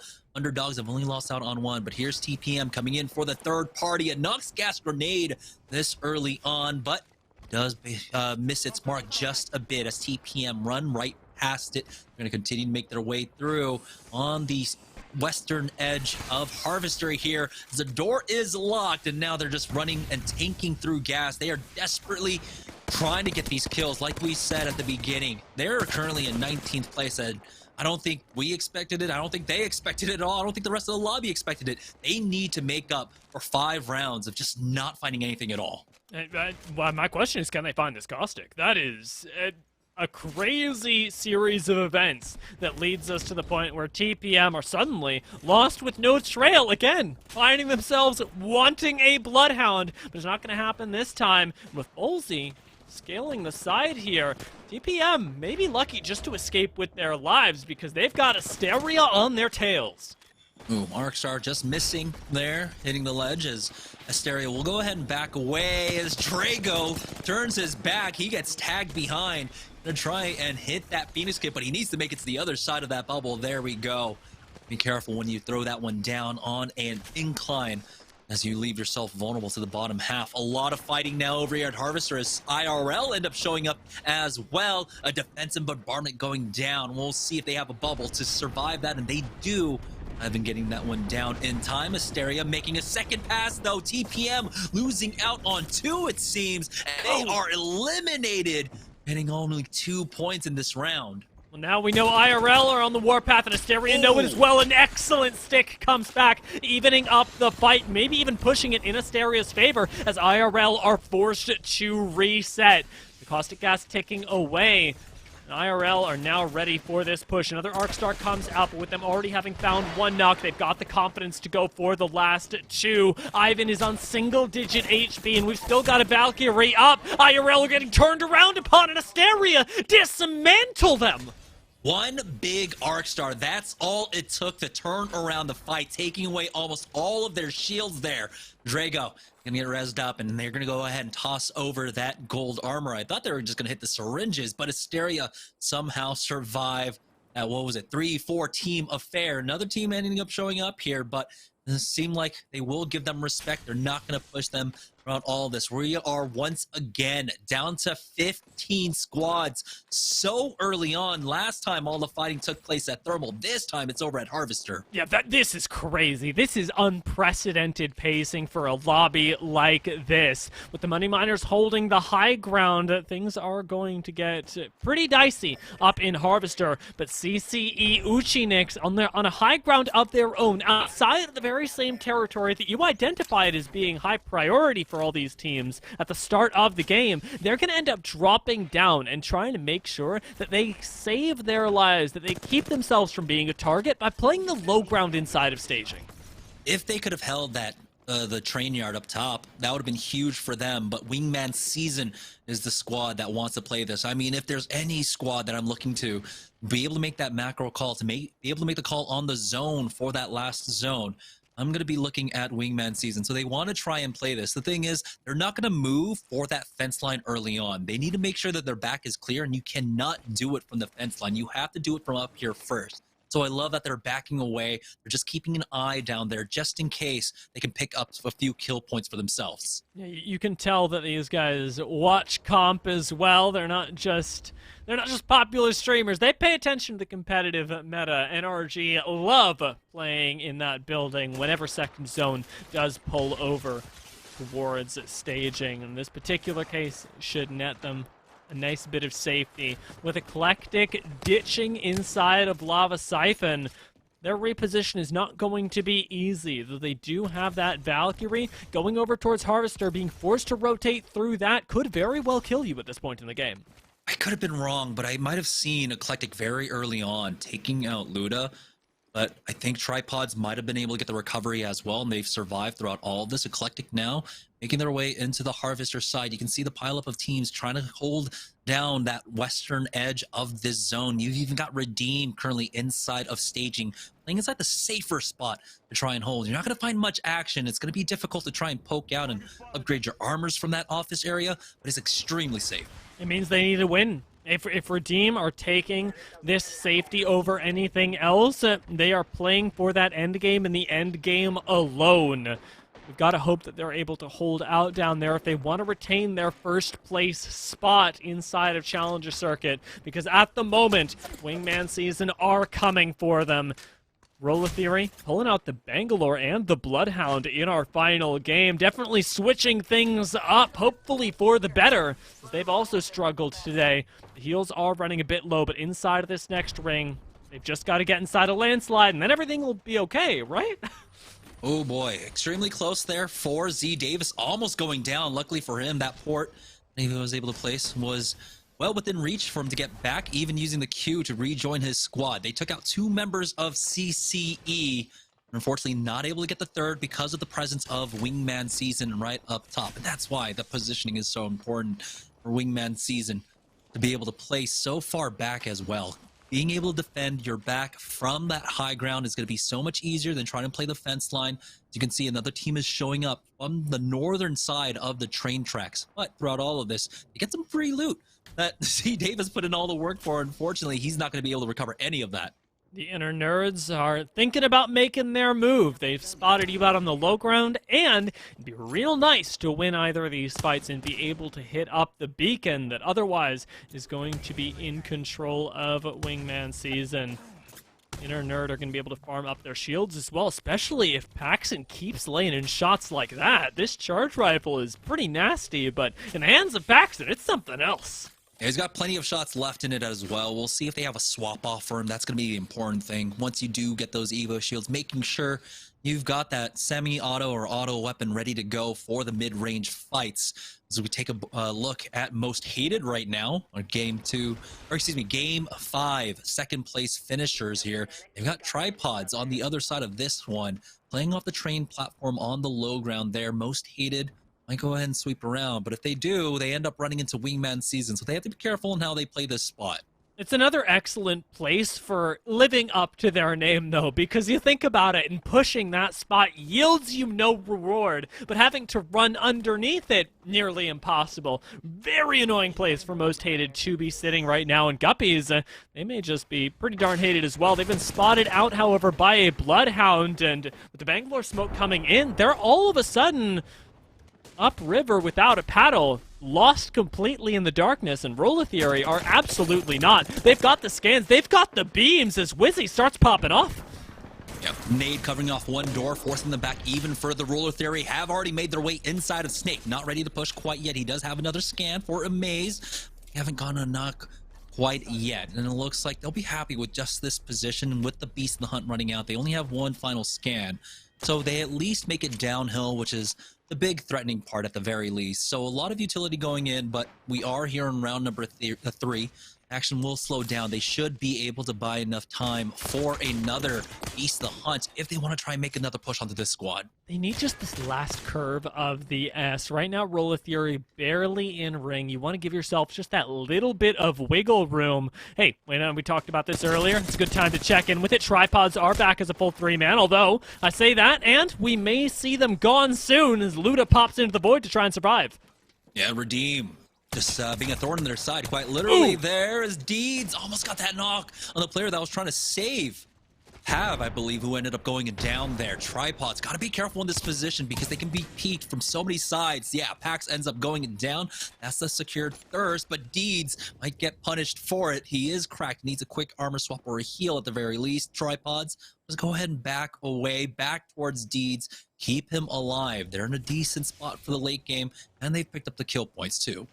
With Inner Nerd and now whittled down to just a single member, Weta is going to struggle to take this game, but with 15 squads left, we're already in a position where you've got placement points, and you can play for just those. Paxton's banner is still in a recovery range, but a dangerous push at that.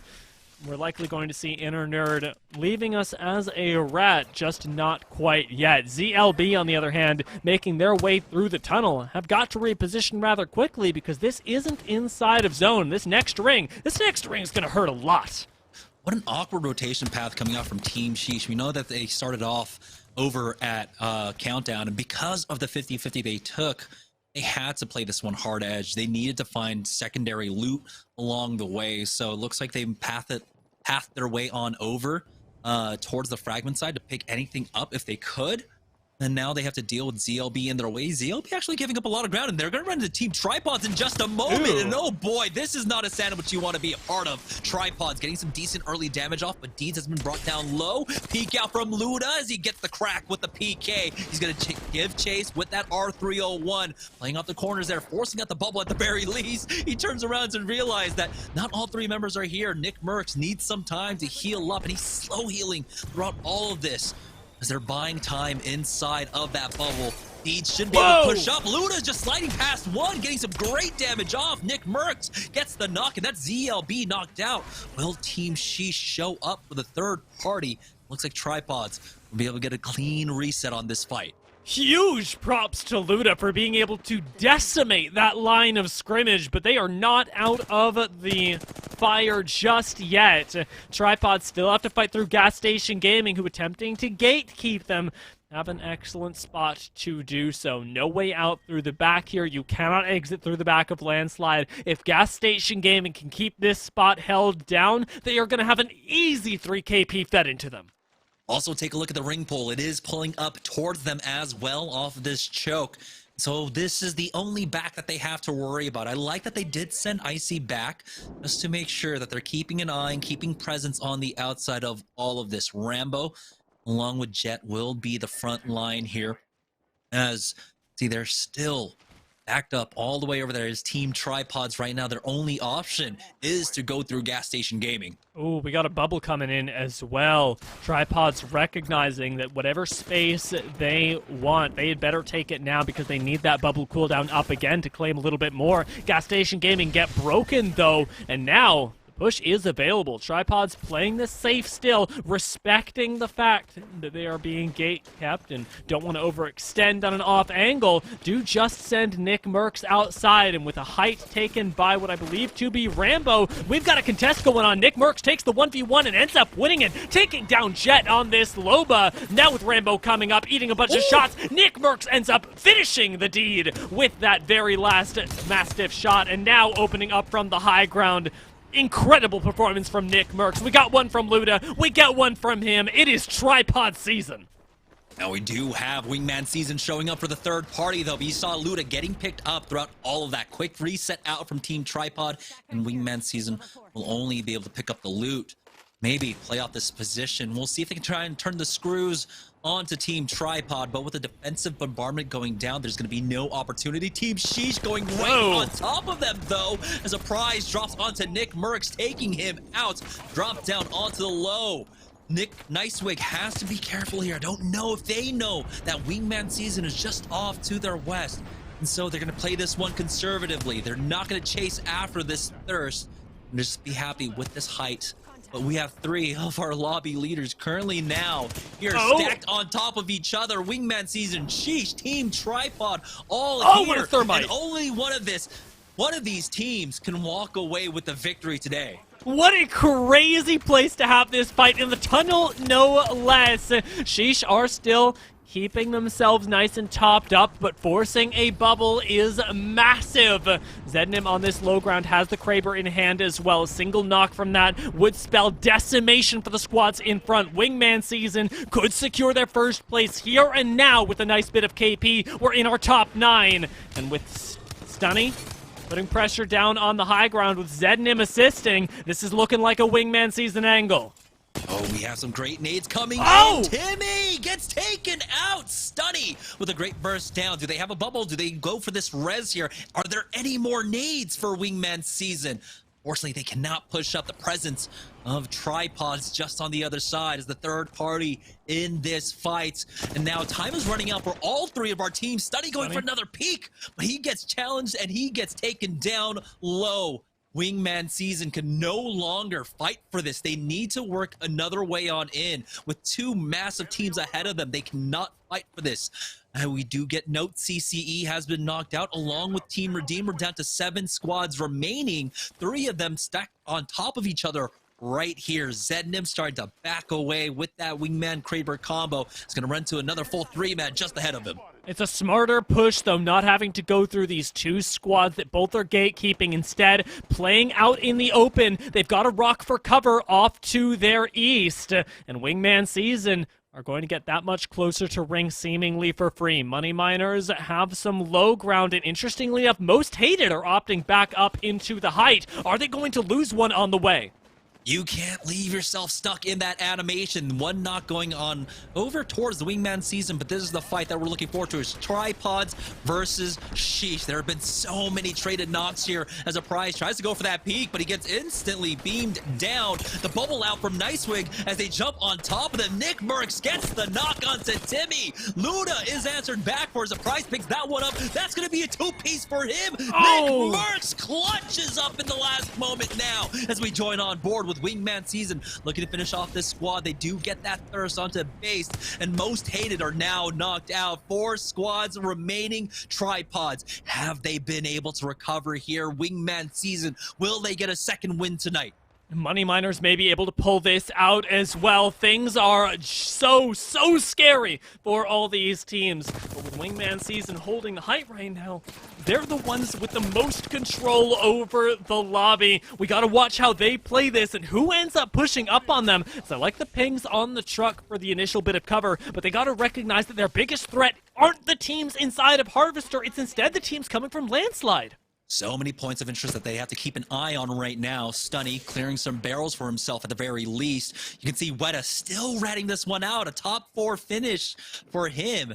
That leaves us, what, 3v3v1v2? No, it is going to be the full squad. Tripods were able to completely recover here as Weta was the only solo left in this lobby right underneath Money Miners.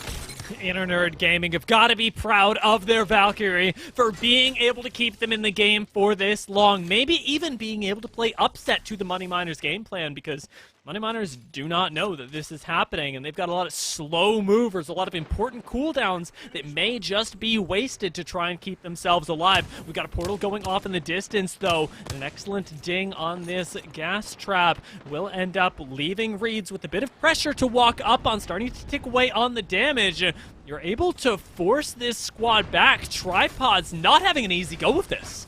Money Miner is able to walk up for free just because they're playing underneath Wingman Season. Wingman Season do not have the luxury of peeking down because of the presence of Tripods. Weta is slowly creeping up behind them, and somehow they have not noticed him quite yet. A defensive bombardment right on top of Luda as Nick Merckx has fallen for Tripods. Deeds does not have a bubble as Luda will be the next one to fall, and Wingman Season are on the verge of finishing this out. They've got 2 squads ahead of them, though. One more team to finish off in just a moment. Weta still ratting this one out, I believe, as Wingman Season are peeking out. You can see a beautiful cross angle being set up by Stunny now, playing off this headshot.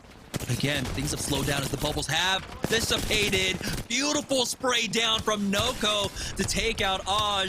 They're on the verge of doing it back-to-back challenger circuits here for Wingman Season. Finishing off this last 3-man in just a moment. Zednam has fallen and Deeds is still alive for Tripods here. He is the last rat. 2. And now it's going to be Wingman Season in the 2v1. To finish it out, but what a way to end it. Tripods, Wingman Season here to close things out. Incredible play from them on this height as well. Recognizing they couldn't go through the train tunnel, taking the height away from Most Hated. Wingman Season's play was mechanically talented, but most importantly, fueled by the nutritious fire of good decision making. This is the squad that we can look forward to. This is the team that is now your first place in the Challenger Circuit, and it is well earned. That's right. At the beginning of the day, they were trailing by 100 points overall up against Team Redeem. But with back-to-back victories here, they will be the clear favorites, especially heading into the final week. We have one more week of the Challenger Circuit after this. And now the big question is, can anyone put a stop to Wingman Season? It doesn't feel like it. I think they're quite aptly named. They seem to be able to manufacture situations that are to their advantage, but on top of that, be able to study, VOD review, and then take those learnings into the next week. We talked about the position they ended up taking outside of staging, up in the Dorito building, and it's absolutely an academically backed up one, but not a position that every Challenger Circuit team would know about. Not one that everybody would even instinctually opt into. You can tell that Wingman Season are putting in the time in their game days off to be able to set themselves up for success, and it's impressive to see it pay off, and I'm still a big Zednam fanboy. I have to throw that out there. Yeah, it's great to see the kind of like veteran status that comes out from this squad when you have so many years of competitive Apex Legends experience behind the 3 players of this squad coming into the Challenger Circuit. They're not playing this like it's, you know, just any other qualifier where typically it's much more of the Wild West where you're trying to frag out heading into the finals. They're playing this one very reserved. They're playing this one with a very attention eye of detail toward that macro play. They're refining it. It looks like they're playing to learn how to play in the last chance qualifiers instead. And I absolutely love this approach that's coming out from them. Yeah, that's the thing that I think, touched on as we were exiting Storm Point in Game 3, but the fact that with this tournament, with these Challenger Circuits leading up to the last chance qualifiers, you're no longer playing for facing up against the bottom pro league teams. You're playing for facing up against the top. Let's take a look at how Wingman Season ended up clinching their second victory of the day, sending us off on a win in Game 6. Yeah, we talked about their position early on. I mean, Team Sheesh, though, getting into that early 50-50, had to delay their rotate into center zone because of that fight. They ended up winning it out. Unfortunately for them, they ended up facing off against Team Tripods, who another squad has shown such an improvement over the last couple weeks. I mean, they didn't make it into the finals of week number 1. And then in week number 2, they didn't perform that well, let's be completely honest. But here, you're seeing it's like they're going through the hyperbolic time chamber every single week, training for this, getting better. And this result from today's games, I mean, definitely proves it, especially securing a dub in one of our games. The IGLing was constantly on trial, and right here was where it came to shine as well. Luda, again, breaking that line of scrimmage, able to slide in underneath the Thermite with the PK. Speaks to confidence in Nick Merckx here, able to do just the same. These two incredibly mechanically talented players are backed up by one heck of an anchor, and you can see why tripods are looking so ridiculously dominant. And it was a really scary spot because right after this, I believe Team Sheesh ends up redeploying right on top of them, but they survive. But the 3-team pileup, Wingman Season, Team Sheesh, and Tripods, the tournament was basically over right here. This was really crazy to watch Sheesh jump in there. Just a full-out brawl that Tripods barely come out on top of. Only Nick Merckx alive at the end of that, and they eat a defensive bombardment, and still have 3 players left to try desperately to contest Wingman Season's God spot in the end circle. And it was a chaotic one. And that's why it was so important for Wingman Season to be able to recognize the situation that they were in. There was only about 40-50 seconds left to go before that zone started closing. They could not commit to that side. They made the excellent move to go ahead and rotate around from the out instead. But taking a look at our final standings, Wingman Season with the back-to-back victories here. 2 weeks in a row now, but Team Tripods, that's the team that I really want to sell right now. What a huge victory for them, especially after such a disappointing finish last week. Yeah, they have turned this around, and thankfully, Blackhand wasn't in the lobby to make their game just that much harder. I'm really excited to see whether Challenger Circuit 4 holds this contest for us again, because Tripods can approach it now with increased confidence, knowing that they have what it takes to decimate these lobbies. Most hated bringing up third as well. I've talked a lot about them today, and I'm not going to say it all again, but man, oh man, what a performance from them. Sheesh and Alter Ego right after. And Alter Ego definitely impressing, since this was only their second appearance in the finals.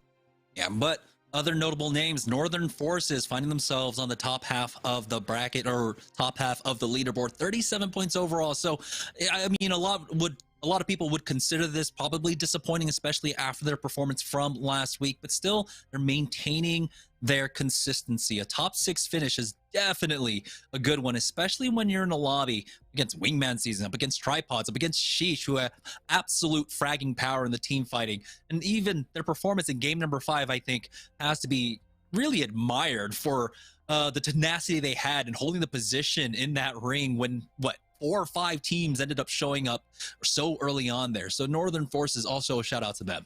Yeah, they're a team that can definitely play together. Guppies as well, first time here, tied with Northern Forces. Incredible. Redeem able to pull something out. We'll see how far behind Wingman Season are, since they did manage to get at least into the top 10. And Asteria and Money Miners bringing up the rear. Let's take a look at the bottom 10 from today, 11th through 20th. The teams that do have the screws to them when it comes to performing to the maximum next week. Yeah, I think one team we're definitely looking out for was TPM, but they were not able to have that kind of repeat performance from last week, unfortunately. Only 9 points overall today. You can see that they felt that pressure, especially in that last game, trying to get really aggressive early on in the final game of the day. I'm gonna toss out CCE, Uchinix, and IRL there as well, because these are 2 teams that underwent roster swaps in between each other in a way that ultimately are still working on gelling. And Gas Station Gaming placing 15th, I know have higher highs. I am not even close to becoming an unbeliever. Today, yes, they placed 15th, but you keep your eye out, Jamerson.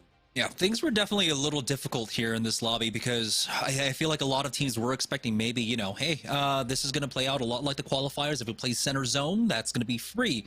That used to be the case in Challenger Circuit, but this time around in Challenger Circuit, split number 2, things have changed. There's a huge focus on the macro now. So many more teams are trying to play center zone. We're not seeing as many bloodhounds and very edge-oriented teams like we saw in in split number 1. And so teams have to adjust accordingly. And we're going back to the old meta. We're going back to that old meta of center zone once again. So it's like relearning the game for a lot of these squads. And now You're starting to run out of time. There's only 1 week left, and Challenger Circuit was already difficult enough with the change in format, with the change, with the addition of Stormpoint into the map pool, but now it's a completely different play style. Yeah, I think Stormpoint is one of the things that we're underselling a little bit in how much it's impacted these teams' plays, because you can see Stormpoint style bleeding into World's Edge as well. You talked about how playing zone isn't as powerful. A big part of that has to do with the fact that on Stormpoint, it's just not as powerful. So teams are forced to try and flesh out the rest of their gameplay, find the style that really, truly does work best for them, and not just the one that looks like it should get you high placement. It's been incredible to watch, and Stormpoint has continued to reward us with teams that are finding their innovations, their edge points in the meta. We saw some Horizons today, we saw some Bangalores. I'm looking forward to seeing more Cryptos, because we've had them in Challenger Circuits. The first 2, we saw at least a single team running Cryptos. Today, nothing. Yeah, we definitely had a crypto squad last week for sure, but yeah, we're seeing less and less diversity right now. Teams really figuring out what Stormpoint is, but we do have an interview with one of our winners from Wingman season. This time around, we're going to have Stunny on the line for our winners interview. Really excited to be able to pick apart your brain. Stunny, man, I love you. Congratulations on your win. I want to ask you though, like, what was the toughest part of today's games in your opinion? The toughest part today was probably just like keeping the mental straight, because we started off, the tournament with a 0, like just a straight up donut. So besides that, every game we just take it step by step. We just follow what I say. I break it down for them. We just do it. We just play our game. I wanted to follow up on that a little bit and just talk about, because we did start on Stormpoint, and Jamerson and I have been going back and forth on the differences between these two, how Wingman Season is approaching the difference between these two maps. Are you playing them the same? Are you whipping out different styles? How do you, as an IGL, sort of approach playing these maps separately for the best chance at the success of your squad? I noticed Stormpoint, a lot of teams like to play scared because they don't know the map very well. They don't know how to hold space. They don't know how to play the game fundamentally, like at the highest level yet. So I take advantage of that, and I apply pressure where pressure needs to be applied. I identify threats. I get right on top of their backs instantly, and yeah, I just play the game the correct way at a fundamental level, and that's what just just gets us ahead. Now, I have a question about your competitors, actually, because, I mean, it seems like you have studied well, and the results are definitely showing it at this point. I think a lot of us are kind of surprised with Tripod's performance today. I mean, last week it was kind of disappointing, but today they blew it out of the water. What is your opinion of that squad, and what are you looking forward to in next week coming out from Team Tripods? Honestly, Team Tripods is just a team full of passion. You got Luda, you got Nick Merckx that loves to be competitive, and then you got Deeds. Deeds is a great player. Like, he's really good on that squad. He fits perfectly, and the kid's cracked. But my opinion on them is they're really good. They're underrated. People thought they were gonna play really bad. You always hear Nick Merckx is getting carried, blah blah. Like, it's just that team is actually really good, and the passion shows. The passion, it really shows. Yeah, absolutely love it. Speaking of passion, I mean, this is your moment. You guys are the winners. This is 2 weeks in a row now. We got Noko to give the shout outs last week. This is your opportunity now. Final words before we close out the show. Well, gotta obviously shout out my teammates, Zendam and Noko. Those kids are cracked. They're really good at listening. And my girlfriend for just sitting next to me and supporting me the whole way. I know that, Phil. I've got my girlfriend right down below, and who's been waiting for like an hour now to turn on TV. But yeah, congratulations once again for taking a big dub. Thank you. I'm excited to see what you guys have in store for us in week number 4. I mean, going into the last chance qualifiers, you guys have already secured that spot, by the way. So congratulations on that. Looking forward to see what else Wingman season can do. Yeah, Dia, it's just you and me now. I mean, today was some amazing games. I mean, I absolutely loved what we got to see from all of our squads, and we had a lot of different teams kind of showing up today. What was your favorite moment of the day, Dia? Ooh, you know what? I know Stunny's probably still listening. I really enjoyed the movement across to take the hill up by Harvester. I thought that was an excellent showcase of macro knowledge, so I'm going to give it to that and the slide under the thermite from Luda, because, whew, delicious. Yeah, we had some amazing fights today and amazing games overall. So many standout performances from so many of our squads, and it really is a testament to what's been happening behind the scenes for all of our teams that are vying for this last chance qualifier. We're seeing so much improvement across the board. I'm loving basically just seeing tripods really coming out here in week number 3, improving so many people wrong. You can see the change in their approach in their gameplay and how they're taking a lot of these fights. There are still some errors, of course, but you're seeing them learn week after week, and that's what I love to see so far. Teams coming into competitive, really learning the ins and outs of competitive, and I'm so glad that we get to witness that. Any final words before we close out the show? No, it's been a pleasure. These were some excellent games that we got to see, and they are coming up on Pro League level, so we can only look forward to what we get to watch in week 4. Looking forward to the Challenger Circuit then. All these guys are, in our own way, I know you and I, Jamerson, just really want to see them all succeed, and it's a pleasure to see them fly in. Yeah, that's right. So congratulations once again, Wingman Season, for taking the victory 2 weeks in a row. Now the big question is, will they be able to do it in the final week? Well, you guys are going to have to wait that one out. I believe April 11th is when we return for the Challenger Circuit. So 2 weeks from now, mark that on your calendars. That's going to do it for us. So from everyone, from Respawn, from EA, from Nerd Street Gaming, and from Dia and myself, thank you.